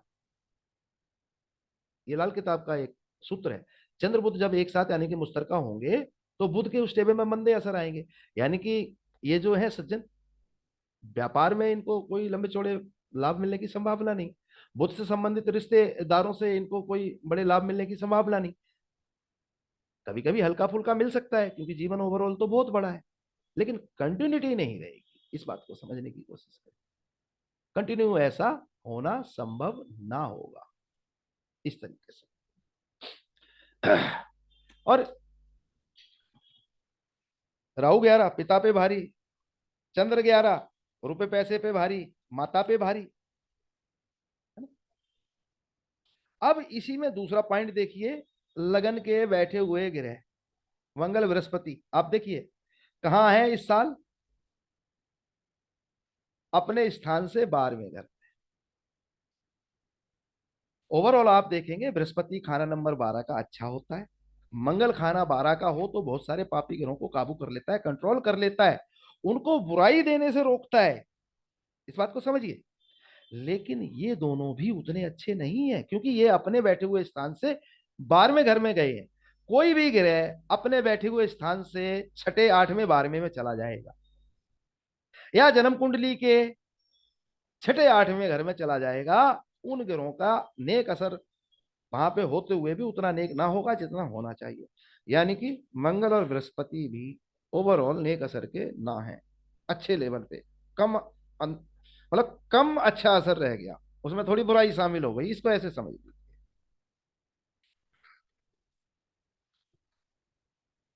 बुराई शामिल हो गई। अब अगर मंगल इनका प्रॉपर बहुत अच्छे हालात का होता तो राहु 11वें का उतनी बड़ी बुराई नहीं देता। लेकिन राहु जो बुराई दे रहा है वही बुराई मिलती जुलती चंद्रमा दे रहा है, क्योंकि अब 57 साल की उम्र में पिता या दादा तो है नहीं, इस बात को भी समझ लीजिए। तो राहु भी इनकम पे ही अटैक डाल रहा है और चंद्र भी अटैक डाल रहा है इनकम पे ही, कैसे ने हैंड। राहु और चंद्र 11वें घर में, दोनों का सबसे ज्यादा बुरा असर आ रहा है पैसे पे, इनकम पे, ऐसे समझ लीजिए। अब इसी में दूसरे पॉइंट पे आइए, एक और बुराई इस मंगल और बृहस्पति की खोल लेता हूं। आप लोग सुनते होंगे साधु समाधि, यहां पे आप गौर करेंगे 2 और 12 भी मिल जाते हैं। बेशक 6 और 8 खाली हैं, लेकिन 2 और 12 का अपना एक संबंध होता है साधु समाधि, और 6 और 8 का एक संबंध होता है पाताल की लहरें। तो आप 2 और 12 में देखिए, देखिए मंगल का दुश्मन उधर बैठा है बुध, मंगल बुध एक बुराई है ना, और बृहस्पति शुक्र 2 बुराई। तो बुध और बृहस्पति की बुराई, यानी कि 12वें घर में बैठ के भी मंगल और बृहस्पति वो अपनी नेक नियत से देने वाले हालात में थे। पहले तो वो अपने से 12वें में होने की वजह से थोड़ी कमी आई कि हम आपको जितना देंगे उतना नहीं देंगे, ठीक है। दूसरी कमी आई 2 और 12, 2 में 12 के गिरोह के दुश्मन बैठे हुए हैं, ये दिक्कत आई। और जब मंगल अच्छा नहीं रहा उस स्टैंडर्ड पे, तो राहु 11वें में या 8वें में कहीं भी वो राहु को काबू नहीं कर पा रहा है मंगल, जबकि 12वें घर में तो राहु महावत है, हाथी के ऊपर बैठा हुआ अंकुश लिए हुए महावत, लेकिन मंगल की इस साल उतने अच्छे हालात नहीं। और बृहस्पति 12वें में है, एक की वजह से एक में बैठा हुआ 12वें में आया वो मंदा, 2 से संबंध हुए तो मंदा, 2 में उसके दुश्मन बैठे हैं बुध और शुक्र तो मंदा हुआ बृहस्पति, और राहु 11वें में बैठ के भी बृहस्पति को मंदा कर रहा है। इस बात को समझ लीजिए, बृहस्पति के कितने कारण निकल के आए मंदे होने के।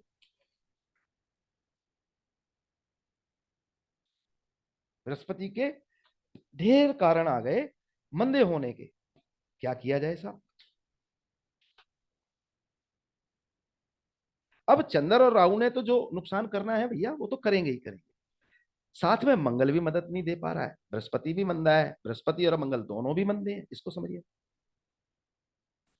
और चंद्र 11 को जब आप गौर से पढ़ेंगे तो चंद्र 11 के बारे में बिल्कुल क्लियर कहा गया है कि इसका कोई भरोसा नहीं, पल में तूफान और अगले ही पन तूफान का निशान भी ना हो, चंद्र 11 के लिए लिखा गया।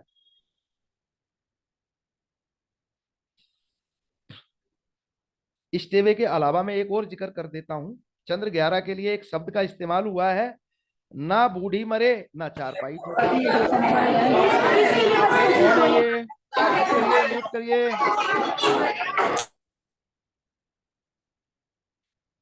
हाथ जोड़ के विनती है, पांव पकड़वा लो, मेरा सर अपने पांव में रखवा लो, लेकिन म्यूट रहो, टॉपिक से भटक जाता हूं।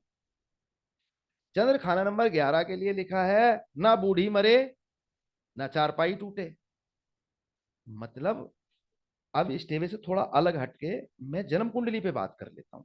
अगर ये जन्म के समय में चंद्र 11 के लिए चंद्र 11 की बात कर रहा हूं, मतलब दादी और पोते का मेल बहुत मुश्किल।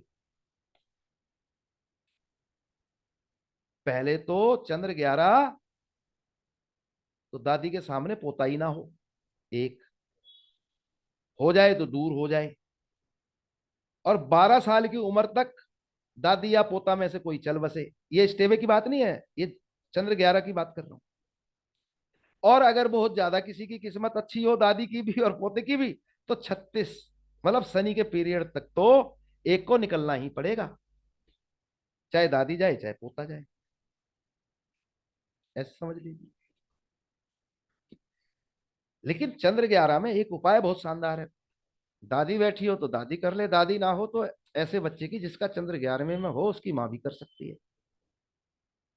घर में रखा हुआ कोई शनिचर का पत्थर, लेकिन होना चाहिए ऐसे जातक के जन्म से पहले का, पुराना प्राचीन, मतलब कि शनि कायम है घर में, ऐसे समझ लीजिए, पुराना पत्थर शनिचर का।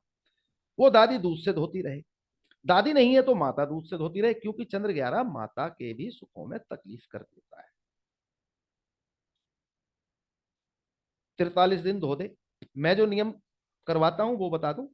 मैं कहता हूं माँ या दादी जो भी है, 43 दिन उस पत्थर को, वो आपका सिलबट्टा भी हो सकता है, आपके मकान में कहीं इस्तेमाल हुआ लोहा भी हो सकता है, फर्श में भी हो सकता है। पुराने मकानों में तो ऐसा मिल जाता है पत्थर, नए मकानों में समस्याएं आती है।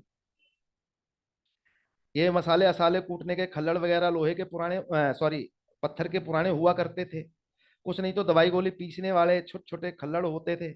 अपने अपने मतलब समाज में अलग अलग नाम इनके हो जाते हैं, मैं खल्लड़ बोलता हूँ। तो पत्थर किसी भी तरीके का ऐसे बच्चे के जन्म से पहले का घर में रखा हो, 43 दिन माता या दादी, दादी है तो दादी ही धोए, दादी नहीं है तो माता का नंबर लगाओ। ये माता की आंखों पे भी मंदा असर डालता है, माता के सुखों में भी डालता है।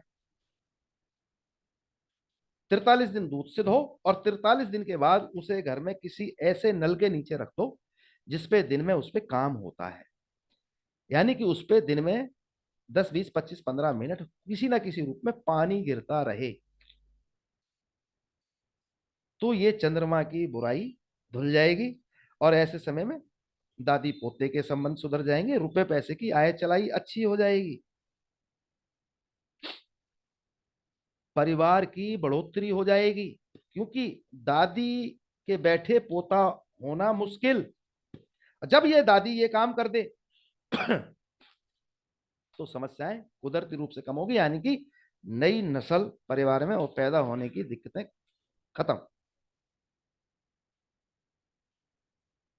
जब भी चंद्र 11वें घर में देखो ये चाहे सर ये भी पुराना करवा। पत्थर ना हो तो?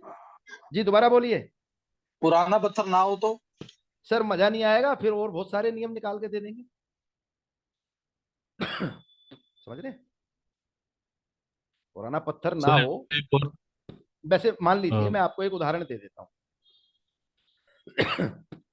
मेरा गांव दूर है, गांव का मकान है, मैं शहर में रहता हूँ। जिस घर में जन्म हुआ था उस घर का पत्थर ला सकता हूँ, अभी भी है। अमूमन कई बार 4 भाइयों का बंटवारा हो चुका होता है, पहले तो एक ही था जब आपका जन्म हुआ था। 4 भाइयों में से एक या 2 भाई रह रहे हैं, एक दो ने बेच दिया, बाहर निकल गए नौकरी में या व्यापार में, तो भी एक या 2 चाचे ताऊओं के पास हिस्सा है, वहां से भी लिया जा सकता है, क्योंकि उस समय तो वो एक ही था। ऐसे इसमें नियम है कि 11 लोगों की खुराक, इसके अलावा 11 लोगों की खुराक, वैसे इनका वर्षफल का है तो इनको 11 लोगों की खुराक के बराबर खोया, यानी कि दूध जलाया हुआ जो खोया बनता है, यानी कि 4-5 किलो तो 11 लोगों की खुराक मैक्सिमम होगी, बहुत है। उसके 121 पेड़े बनाए जाए। नियम तो यह है कि बच्चे कम उम्र के मेल लड़के केतु, उनको खिला दिया जाए। अब वो उसको खाएंगे, तो इसमें नियम भी क्या काम करता है शायद आप लोगों को नहीं पता है तो मैं बता दूं।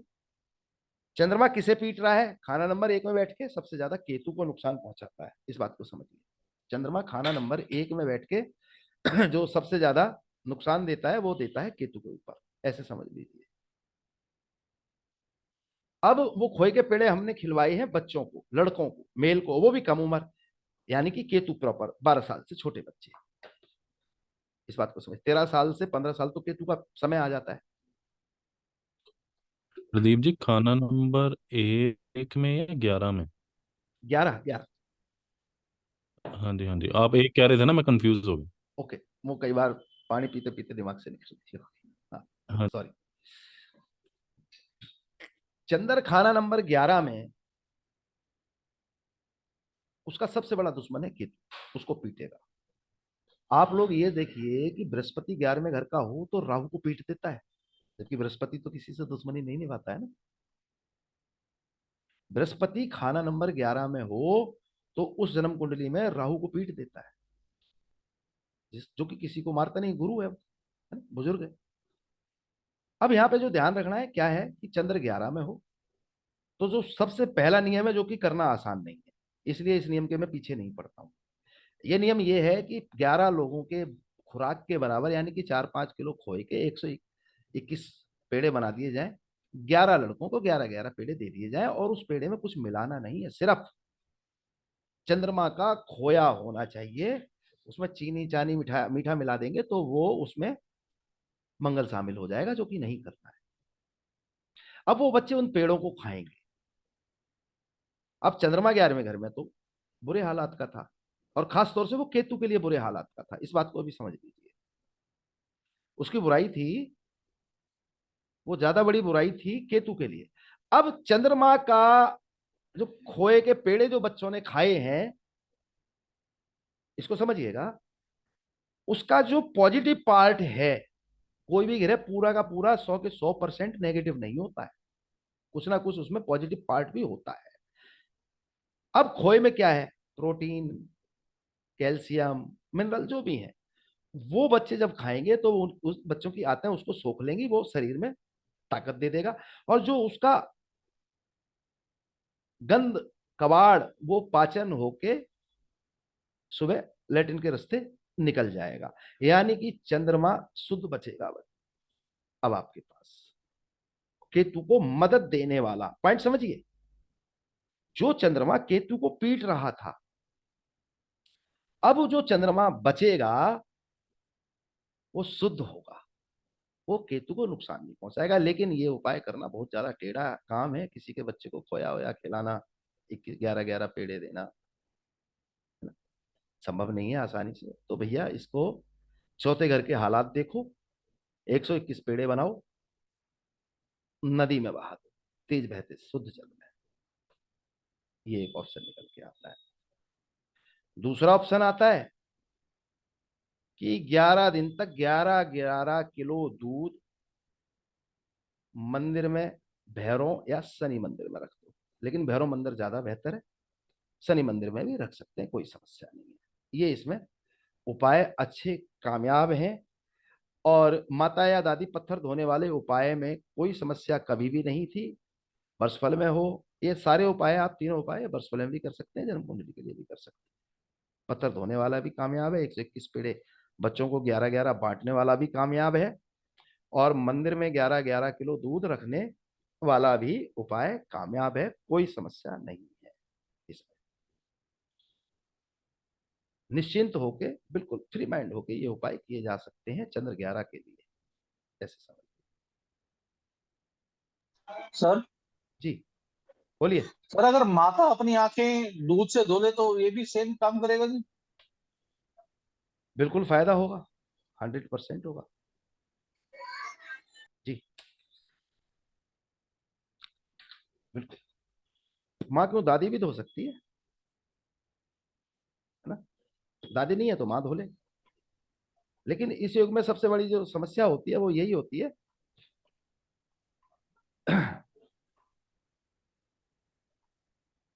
कि रुपए पैसे की दिक्कत सर बहुत ज्यादा यहाँ होती पे जैसे इस सर इस वर्षफल में जैसे ये लास्ट वाला, जैसे हम 11 किलो दूध है जी। मंदिर में दे भैरव सकेंगे, मंदिर या शनि जैसे मंदिर? इसी वर्षफल में, जी इसी वर्षफल में मतलब ये हाँ, 11 किलो दूध जो दे है सकते हैं।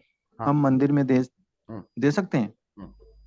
इस वर्ष ठीक फल है। में आप देखेंगे खाना नंबर 2 में सूरज, शुक्र और बुध बैठे हैं, लेकिन खाना नंबर 2 धर्म स्थान है, दे सकते हैं। मैं इसमें बहाने के लिए मना करूंगा, क्योंकि 4 में शनि बैठा है, चंद्रमा के पक्के घर में, यहाँ लाभ की बजाय दिक्कत हो सकती है। लेकिन खाना नंबर 2 है वो ऐसी जगह है जहां पे दुश्मन ग्रह भी बिठाए जा सकते हैं, कोई समस्या नहीं। आप समझिए, 2 धर्म स्थान है, वहां पे ग्रह लड़ते नहीं है, ऐसे समझ लीजिए। क्लियर हो गया? ठीक है सर, ठीक है सर, ठीक है, ओके। इसमें माता के ऊपर जब जब जन्म कुंडली में हो, तो पहले तो बच्चे की पैदाइश होना ही मुश्किल है चंद्र 11 में, पोता होना दादी बैठी हो तो।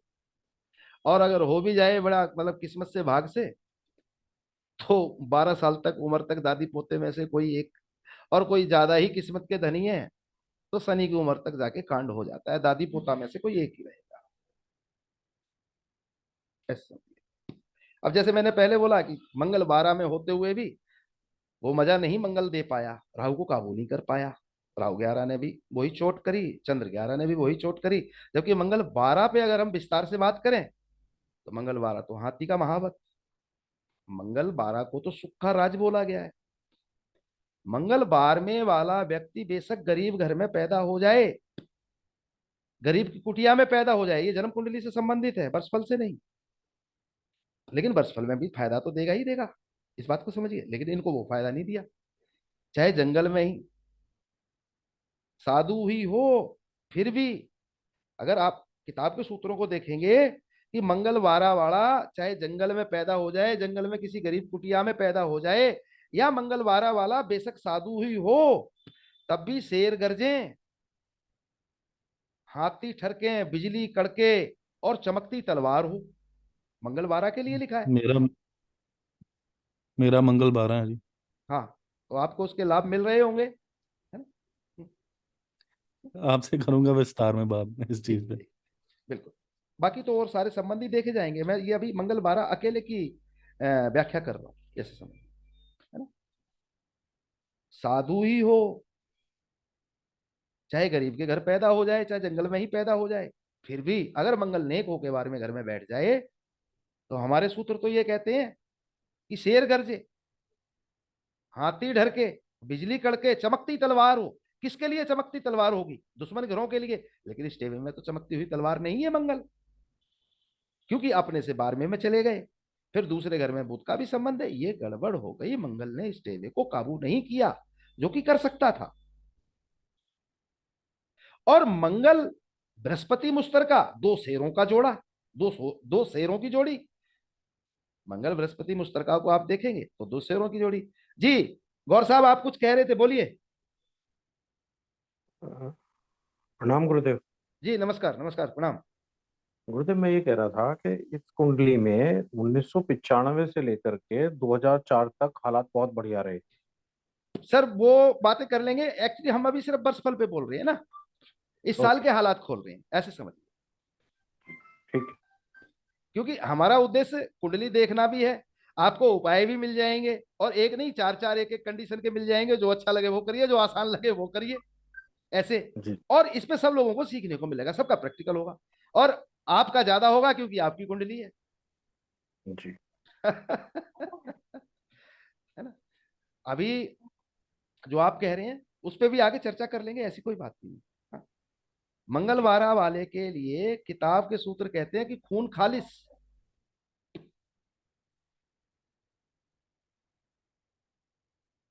धन सहाना, बहुत अच्छे सुंदर शब्दों का इस्तेमाल है, लेकिन मंगल नेक होना चाहिए।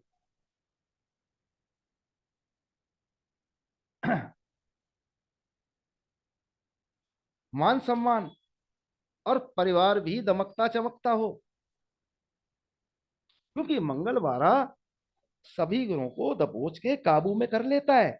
और यहां तो मंगल बृहस्पति वारा, लेकिन सूत्र यहां पे क्यों फेल हो गए ये वाले?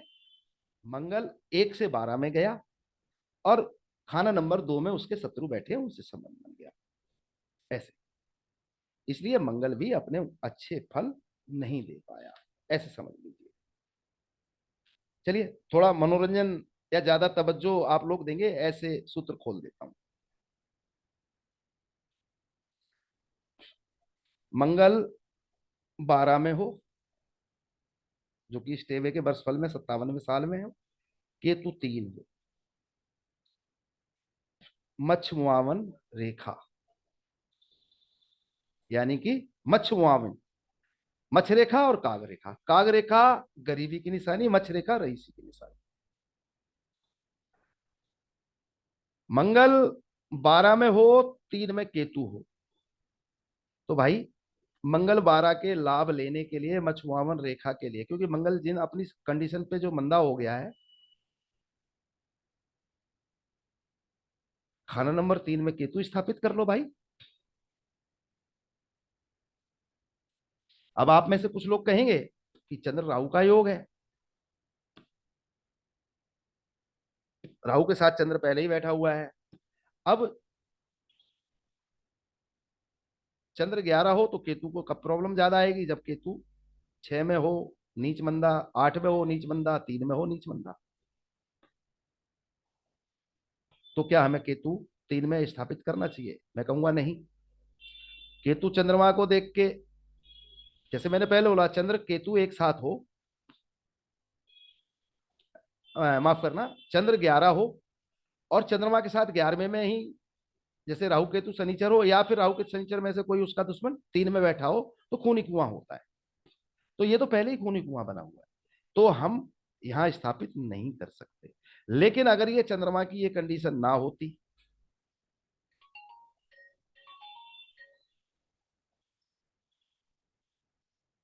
ग्यारहवें घर 11वें घर में केतु का दुश्मन ना हो, 9वें में केतु का दुश्मन ना हो, मंगल अकेला यहां बैठा हो, तो 3 में केतु स्थापित कर लीजिए, मछुआमन रेखा बन जाएगी, रुपए पैसे की समस्याएं होते हुए भी कम हो जाएंगी। बनावटी राजयोग, बनावटी मछुआमिन रेखा। अब आप में से कुछ भाई कहेंगे कि कैसे स्थापित करें, बताइए कोई, थोड़ी देर के लिए कोई एक एक करके बोल, या हैंड रेज कर लीजिए, मैं आपको नाम लेके बुलवा लूंगा। बताइए कैसे स्थापित करेंगे केतु को खाना नंबर 3 में, बताइए। लेकिन चंद्र 11 की वजह से इस टेबे में नहीं होगा, इस टेबे को कुछ देर के लिए भूल जाइए, सिर्फ मंगल अकेला 12वें घर में है और खाना नंबर 3 खाली है किसी और टेबे में, किसी भी टेबे। और मैं कह रहा हूं कि भाई यहां पे राजयोग बनाया जा सकता है, बनावटी यानी कि मसनूई। कोई भाई बताएगा कैसे? मंगल 12 में है तो केतु 3 खाली है, तो केतु कैसे स्थापित करेंगे? कोई भाई बताएगा? राइट हैंड पे काला सफेद जी धागा बांध सकते हैं। पिनाकिन जी बोल रहे हैं? हाँ बिल्कुल बांध सकते हैं, सही पकड़े हैं। हाँ, तो चित कबरा रंग डाल सकते हैं ना? है जी। कीत कबरा, वही बात। चित कबरा, हाँ जी। चित कबरे से बेहतर है काला सफेद धागे को अच्छी तरह से बट लीजिए, मिला लीजिए और बांध लीजिए। लेकिन ध्यान रखें, गांठ कोई बीच में ना लगे, बिल्कुल बाद में लगे, समझ रहे? इस तरीके से। हाँ, गांठ बीच में नहीं लगनी चाहिए, गांठ बुध की होती है, वो नुकसान हो जाएगी, लास्ट में लग जाए। इस तरीके से इस टेबे से अलग की बात कर रहा हूं। इस टेबे में चंद्र राहु की वजह से पहले ही खूनी कुआं है, 3 में केतु बिठा लिया तो और दिक्कत कर देगा, नहीं बिठाना है। ये आपको एक बनावटी यानी कि मसनूई राजयोग बनाने की क्रिया है। अब इसी में शनिचार में देखिए, शनिचर खाना नंबर 4 में हो, जन्म टाइम या वर्षफल में भी आ जाए, तो कुछ समय के लिए मामा परिवार पे मंदा समय जरूर आ जाता है। लेकिन कब आता है? जब ऐसा व्यक्ति मकान बनाए, इस तरीके से, खास तौर से जन्म समय। लेकिन ये इन चीजों से बरी है, क्योंकि ये 57वां साल है, इसमें इस चीजों का ज्यादा ध्यान देने की जरूरत नहीं है, इस बात को भी ध्यान करिए। लेकिन चंद्र खाना नंबर जब 4 में हो, मैंने जैसे एक सूत्र बताया जब मकान कुंडली पे चर्चा कर रहा था, शनि चंद्र 4 में हो इकट्ठे, तो चंद्रमा बहुत ज्यादा बुरे असर देगा, चंद्रमा को खाना नंबर 6 में पहुंचा दो। अब दूसरा कॉन्सेप्ट समझिए, शनि 4 हो तो चंद्रमा को 3 या 2 में स्थापित कर दिया जाए। तो लाल किताब में एक रेखा का जिक्र किया गया है, पितर रेखा, पितरी रेखा। सुख सागर लंबा चलेगा। शनि अकेला 4 में, और आपकी जन्म कुंडली में 2 और 3 खाली हैं, तो चंद्रमा को स्थापित कर लो। 2 में करने के लिए मंदिर में रखा जा सकता है, 3 में स्थापित करने के लिए चांदी का कड़ा भी डाला जा सकता है, बिल्कुल आसान। भाई किसी पे अभी मान लीजिए कोई थोड़ा परेशानी में है, उसके पास अभी इतनी गुंजाइश नहीं है, तो वो चाहे तो सफेद धागा लेके दूध में डिप करके वो भी बांध सकता है। लेकिन धागे जब भी बांधे जाएं तो इन चीजों का हमेशा ध्यान रखिए कि धागे गंदे ना होने पाए, धागों को गंदा होते ही बदल दीजिए, तभी ठीक रहेगा। अगर गंदे धागे रहेंगे तो दिक्कत परेशानी ज्यादा होगी। धागे गंदे नहीं करते कोई सा भी, है ना। चांदी का कड़ा तो नहाने धोने में धुल जाता है, और वो कोई कैच नहीं करता गंदगी को, लेकिन धागा तो उसको कैच करता है, इस बात का भी ध्यान रखिए। अब इसी प्रदीप जी, में जी प्रदीप जी, जी सर एक बोलिए। एक पूछना है कि समझो कि नॉर्थ ईस्ट में हमने पानी रख दिया, अंडरग्राउंड टंकी रख दी, हाँ। और वर्षफल में चौथे में केतु आ गया, हम्म। तो पुत्र की मौत हो सकती है, ऐसा एक कंडीशन है। सर केतु चौथे घर में राशिफल का है, उपाय हो सकता नहीं, अगर आ गया और हमने नॉर्थ ईस्ट में अंडरग्राउंड टंकी रख ली, तो पुत्र पे कुछ है। परेशानियां या दिक्कत कुछ। दिक्कत दिक्कत पुत्र पे ही नहीं, चंद्र यानी कि माता पे भी, पैसे की आई चलाई पे भी आ सकती है। हम्म। इसमें केतु तो कुएं में गिर ही गया है, खाना नंबर 4 में जब केतु आता है तो उसको कुएं में पड़ा हुआ जानिए, ठीक है, मंदा ही होगा, लेकिन राशिफल का है तो उपाय हो जाएगा। लेकिन चंद्रमा आपने स्थापित कर लिया है वहां पे, तो चंद्रमा जब पापी घेरे 4 में हो और चंद्रमा भी 4 में ही बोले, तो चंद्रमा भी खराब होता है। इसीलिए वहां पे केतु का कोई ट्रीटमेंट करिए। भूल के भी नॉर्थ ईस्ट में केतु से संबंधित वस्तु ना आए। मैं एक सूत्र दे देता हूं, इसको समझिएगा। आपके घर कुत्ता पाला हुआ है मान लीजिए, कुत्ता साउथ में ज्यादा बैठता है, 8वां घर। कुत्ता नॉर्थ में ज्यादा बैठता है, 6ठा घर, है ना। नॉर्थ ईस्ट में ज्यादा बैठता है, 4था घर। कुत्तों को उन स्थानों पे ना बैठने दीजिए, है ना, घर में। इसको तक ध्यान रखना चाहिए, क्योंकि मैं तो बचपन से ही कुत्ते पालने का शौकीन रहा हूं, तो कुत्ते हमारे घरों में बांधे भी नहीं जाते हैं, खुले छोड़े जाते हैं, ज्यादा खुंखार ना हो इसलिए। और ये भी ध्यान रखा जाता है कि वो कहाँ बैठ रहे हैं, तो इसलिए हम उनका खाने पीने का सिस्टम ऐसा बनाते हैं शुरू से ही, जब छोटी उम्र का पिल्ला आता है या हमारे घर में ही पैदा होता है, कि वो उन स्थानों पे ज्यादा आए जाएगा। तो ये ध्यान रखने की चीज है। यहाँ केतु 4 में आएगा तो चंद्र और केतु दोनों का ही मंदा असर आएगा सर, दोनों का ही, एक का नहीं, दोनों का। ऐसे अब मान लीजिए, जैसे चंद्र केतु दूध में जहर बोला गया है, अगर आप किताब के सूत्रों को देखेंगे, चंद्र शनि खाना नंबर 4 दूध में जहर, ऐसे। अब शनिचर 4 में ही हो और खाना नंबर 3 खाली का उपयोग कर लो। मैंने बोला था खाली खानों का उपयोग करना सीखो। शनिचर खाना नंबर 4 में हो तो आपको क्या करना उचित रहेगा, इसको समझिए। और ये भाई साहब कर सकते हैं इस उपाय को भी। चंद्र 4 में हो, गुरु को 3 में बिठा लो। इसको लाल किताब कहती है ऊर्ध्व रेखा। अगर ये किसी के जन्म से ही किसी को ये योग मिल जाए, शनि 4 गुरु 3, तो ऐसा व्यक्ति, गौर साहब बुरा मत मानिएगा, आपके लिए नहीं कह रहा हूं, ऐसा व्यक्ति दुनिया को लूट खसोट के जायदाद बना लेगा। गुरु 3 शनि 4 दुनिया को लूट खसोट के जायदाद बना लेगा, गुरु के म्याद में और शनि के म्याद में। और अगर किसी साल में इसी प्रकार से कि शनि चौथे घर का और बृहस्पति गुरु तीसरे घर का आ जाए, तो उस साल विशेष के लिए भी ये इस तरीके का लाभ ले जाएगा, दुनिया को लूट लाएगा और लाभ कमा लेगा। लेकिन इस योग को आप कैसे बनाएंगे?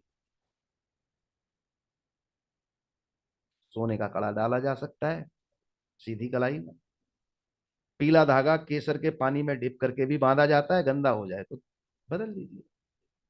गुरु 3 शनि 4 बहुत अच्छा योग बन जाएगा। और गुरु को 3 जब लेके आओ आप धागा बांधो, तो ध्यान ये रखना पड़ेगा कि बुध की पालना, बुध की सेवा करे बिना ये बृहस्पति 3 में जब आप सोने का कड़ा या पीला धागा लेके बांधेंगे, सिर्फ ऐसे ही फायदा नहीं देगा, बांध लीजिए, सोने का कड़ा डाल लीजिए या धागा पीला बांध लीजिए, बुध की पालना, बुध की सेवा शुरू कर दीजिए, आपको बहुत अच्छे रिजल्ट दे देगा। अब बृहस्पति तो यहाँ पहले ही मंदा है, 1 का 12 में हो, इस कारण बुध 2 में है, इस कारण, है ना, तो 3 में ही ले आओ ना, कुछ तो बेनिफिट दे देगा, 20-30% तो फायदा दे देगा। शनि 4 है, बृहस्पति यहाँ ले आओगे फायदा ही दे देगा। बेशक बृहस्पति राहु को देखेगा तो भी बृहस्पति मंदा है, नियम है, लेकिन बृहस्पति चंद्रमा को भी देखेगा। अब इसी में एक और सिद्धांत काम करता है, ऐसे समझ लीजिए, ये भी एक अच्छा उपयोग किया जा सकता है।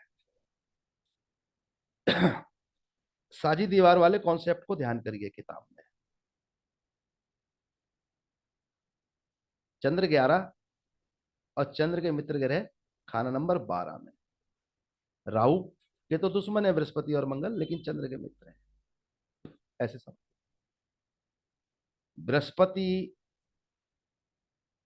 की हल्दी केसर, चंद्रमा का दूध चावल, ये सारा मिला के बहाया जा सकता है नदी नहर में, ये भी फायदा दे जाएगा उपाय के रूप से,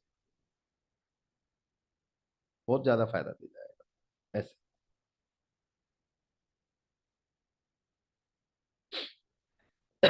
उपाय सिर्फ किताब में लिखे हुए कितने उपाय हैं? किताब में तो मुश्किल से 200-250 किताब उपाय लिखे होंगे, लेकिन जोशी तो हजारों हजार उपाय करवाते हैं, ऐसे समझिए, इसको समझिए, और भी फायदे दिए जा सकते हैं। शनिचर 4 के और ज्यादा फायदा लेने के लिए सांप को दूध पिलाएं। अब सांप तो पीते पाते नहीं, लेकिन सपेरा भी तो शनि का ही प्रतीक है, सपेरा पी लेगा। सपेरे मिल जाए सपेरे को पिला दो, सांप मिल जाए वो सांप को दिखा देगा, सांप मुंह मार लेगा, बाद में सपेरा पी लेगा। भैंस को दूध में धो के चावल खिलाइए, भैंसों को खिलाइए दूध में धो के चावल। अब यहाँ पे देखिए, इस उपाय में सरेंडर हो गया किसका? चंद्र का, और ये सरेंडर और भी ज्यादा काम करेगा। चंद्र 11 शनि के ही घर में बैठा हुआ है, मूल त्रिकोण राशि है कुंभ शनि की, मकर से भी ज्यादा अधिकार रखता है शनि 11वें घर में। हम इनको शनि 4 में होने के कारण चंद्रमा का दूध सांप को पिला सकते हैं, चंद्रमा के चावल दूध में घी लेकर के धो के गाय भैंस या भैंसों को खिला सकते हैं, वो भी शनि की वस्तु है, शनि का जीव है, ऐसे।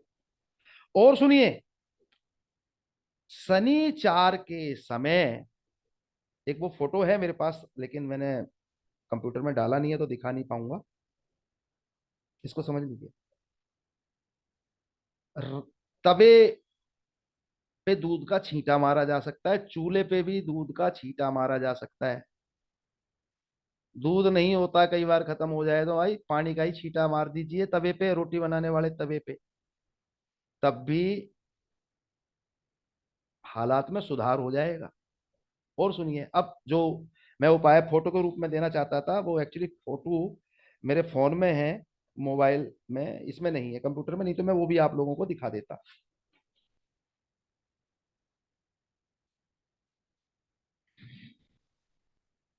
जब शनि 4 हो तब, या शनि चंद्र का योग हो तब, या इस कंडीशन में जो ये बैठे हुए हैं ऐसे भी, आपकी रोटी बनाने वाला जो तवा है उसमें हैंडल होता है, पहले हैंडल कम होते थे, अब तो हर घर में हैंडल वाले तवे हैं।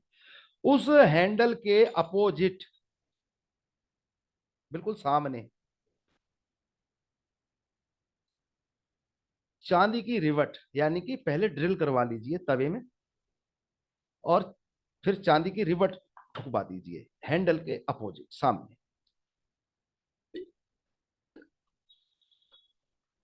पॉइंट समझने की कोशिश करिए, कितने सारे उपाय निकलते हैं, ये भी फायदा देगा 101%। और सुन लीजिए, शनि 4 में हो,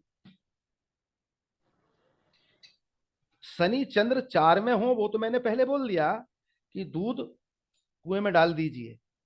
लेकिन अगर शनि 4 में मंदा ही हो रहा हो, नेक असर ना मिल रहा हो, तब भी आप चंद्र का दूध कुएं में डाल सकते हैं इस तरीके से, चंद्रमा कहीं भी हो। लेकिन मैं यहां पे एक चीज का ध्यान रखता हूं, वो आप लोगों के आगे खोल दूं। इस टेबे में नहीं डलवाऊंगा, इस बात को भी समझ लीजिए। ये जिनका टेवा है वकील साहब का, इनको नहीं डलवाऊंगा। मैं जो ध्यान रखता हूं, इस बात को ध्यान करिएगा। मैं जब भी शनि 4 के समय जब दूध कुएं में डलवाऊंगा, तो मैं देखूंगा खाना नंबर 2 खाली है क्या, या खाना नंबर 2 खाली नहीं भी है तो चंद्रमा के मित्र यानी कि बृहस्पति, मंगल और सूरज जब भी खाना नंबर 2 में है, शनि 4 में है, तो मैं डलवा देता हूं चंद्रमा का दूध। इज्जत मान सम्मान बहुत ज्यादा मिल जाता है ऐसे व्यक्ति को, और शनि चंद्र के योग की वजह से जो रुपए पैसे से संबंधित डबल माइंड कंफ्यूजन वो भी मिट जाते हैं, फायदा मिलता है बड़े स्तर पर। अब इस टेवे से अलग थोड़ी और चीज ध्यान में आ गई है, इसी बात को चर्चा चलते चलते वो भी बता दूं।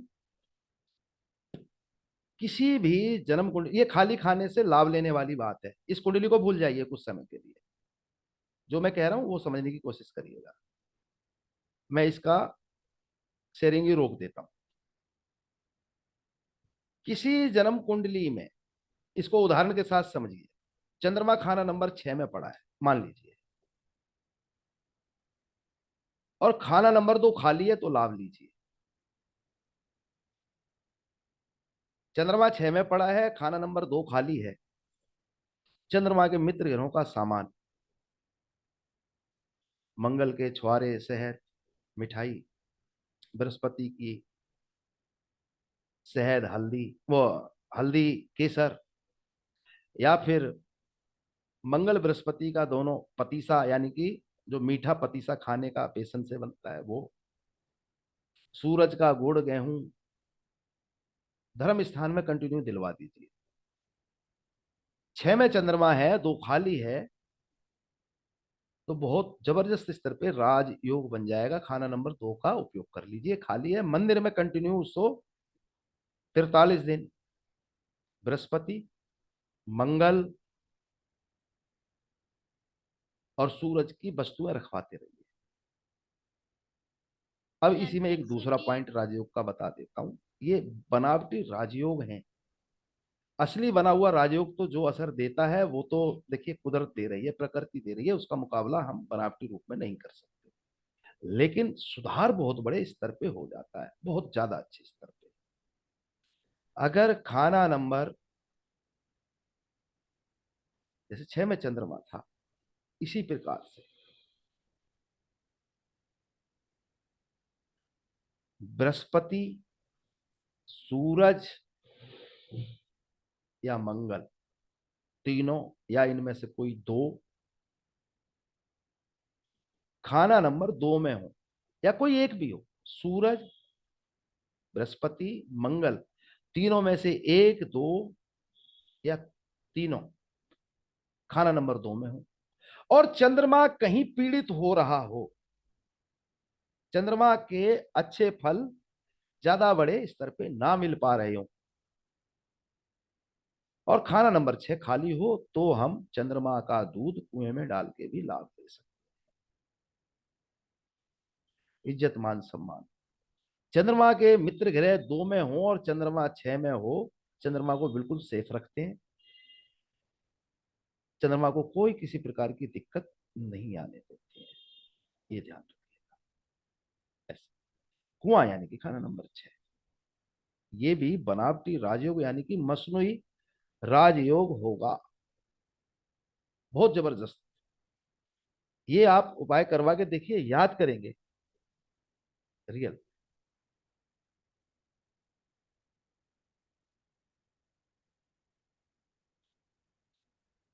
अब हम फिर इसी पे बात कर लेते हैं। शनि 4 के लिए जैसे मैंने पहले उपाय बताए, चंद्र 6 में डाल दो, है ना, रोटी बनाने वाला हमारा तवा है, उससे लाभ ले लो, चांदी की रिबट ठुकवा के, सांप को दूध पिला दो, भैंसों को चावल खिला दो। इसके अलावा शनिचार के समय चरित्र का नेक रखना बहुत बड़ी सावधानी है। 36 उपाय कर लेना। अगर व्यक्ति ने चरित्र खराब कर लिया तो भी मजा नहीं आएगा। अब इसमें होम्योपैथिक टिंचर कुछ लेने के जी लिए बोला है शनिचार में। जी, दोबारा बोलिए। होम्योपैथिक जो टिंचर आते हैं ना लिक्विड, शनिचार में, वो शनि 11 में ज्यादा ध्यान रखना चाहिए। 4 में नहीं। 4 में भी ध्यान रख सकते हैं, वो तो कोई बुराई नहीं है, लेकिन 11 में ज्यादा बड़ी बुराई है। 11 में क्या बुराई है? ले नहीं सकते ना। सर 11वें घर में शनि हो या सूरज हो, मैं होम्योपैथी की दवाई के लिए क्लियर मना कर देता हूँ कि मत खाइएगा। वो व्यक्ति अपने परिवार को सपोर्ट नहीं कर पाता, ऐसे समझिए। शनिचार में एक और चीज भी देखिए। शनिचार में हो किसी व्यक्ति का और उसके छाती पर बाल कम हो, तो ऐसा व्यक्ति भरोसे लायक ना होगा। ये एक फलादेश है। किसी की कुंडली में शनिचर खाना नंबर 4 में हो, वर्षफल की बात नहीं है ये भी।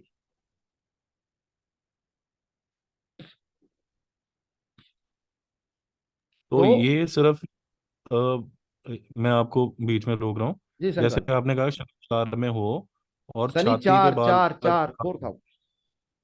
हाँ जी, हाँ जी, मैं चार चार में ही कह रहा हूँ। हम्म, शनि 4 में हो और छाती पे कम बाल हो, ये हाँ। सिर्फ फिर मेल्स के लिए आ गया ना, फीमेल के लिए ऊपर तो फीमेल के नहीं लिए ये लागू कैसे होता? साबित होगा ये? नो।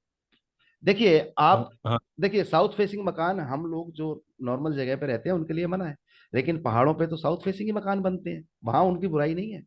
इस बात को ध्यान रखिएगा। तो महिलाओं के तो बाल होते ही नहीं है, तो हम उस पे लागू नहीं करेंगे, ये सिर्फ पुरुषों पे लागू होगा। हाँ, ठीक है। केतु खाना नंबर 5 है इनका। केतु 5 में हो तो वैसा बृहस्पति वैसा ही केतु का असर होगा।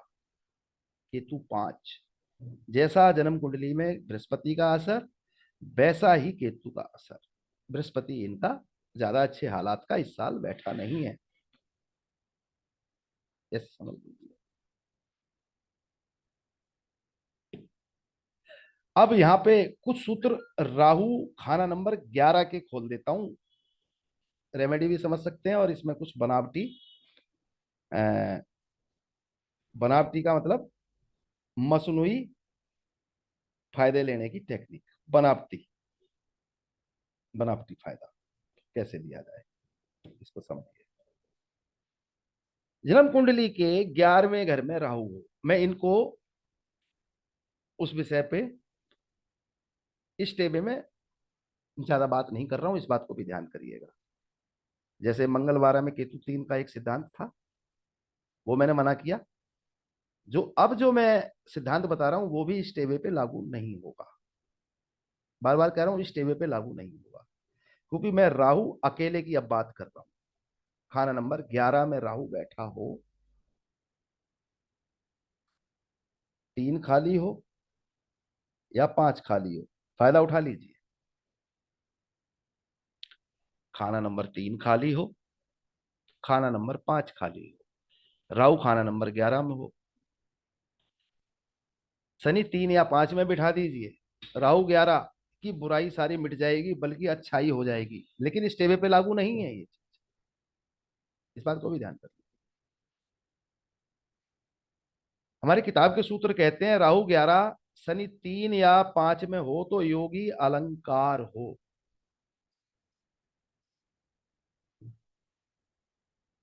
राहु 11 शनिचर 3 या फिर 5 घर का हो तो योगी अलंकार हो। अगर राहु 11 है, 3 5 में शनि नहीं है, तो लाल किताब कहती है जन्म लगन के लिए, जन्म कुंडली के लिए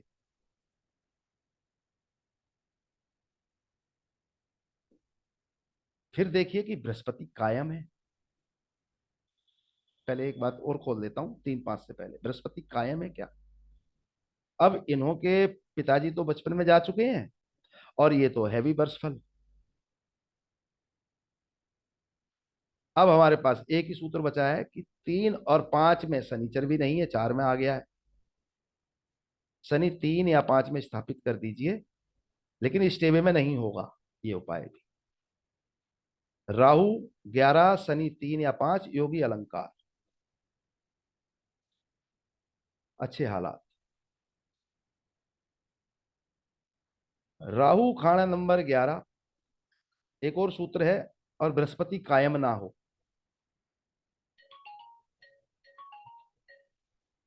राहु खाना नंबर 11 और बृहस्पति कायम ना हो तो ऐसे व्यक्ति की नर औलाद की भी कीमत कम रह जाती है। लेकिन वर्षफल में इस मैं नहीं कह रहा हूं, वर्षफल में छोटे से समय के लिए नेगेटिव असर आएगा। अगर जन्म समय के लिए हो तो ऐसे व्यक्ति के बच्चे को अपनी 36 साल उम्र तक दिक्कतें आ सकती हैं।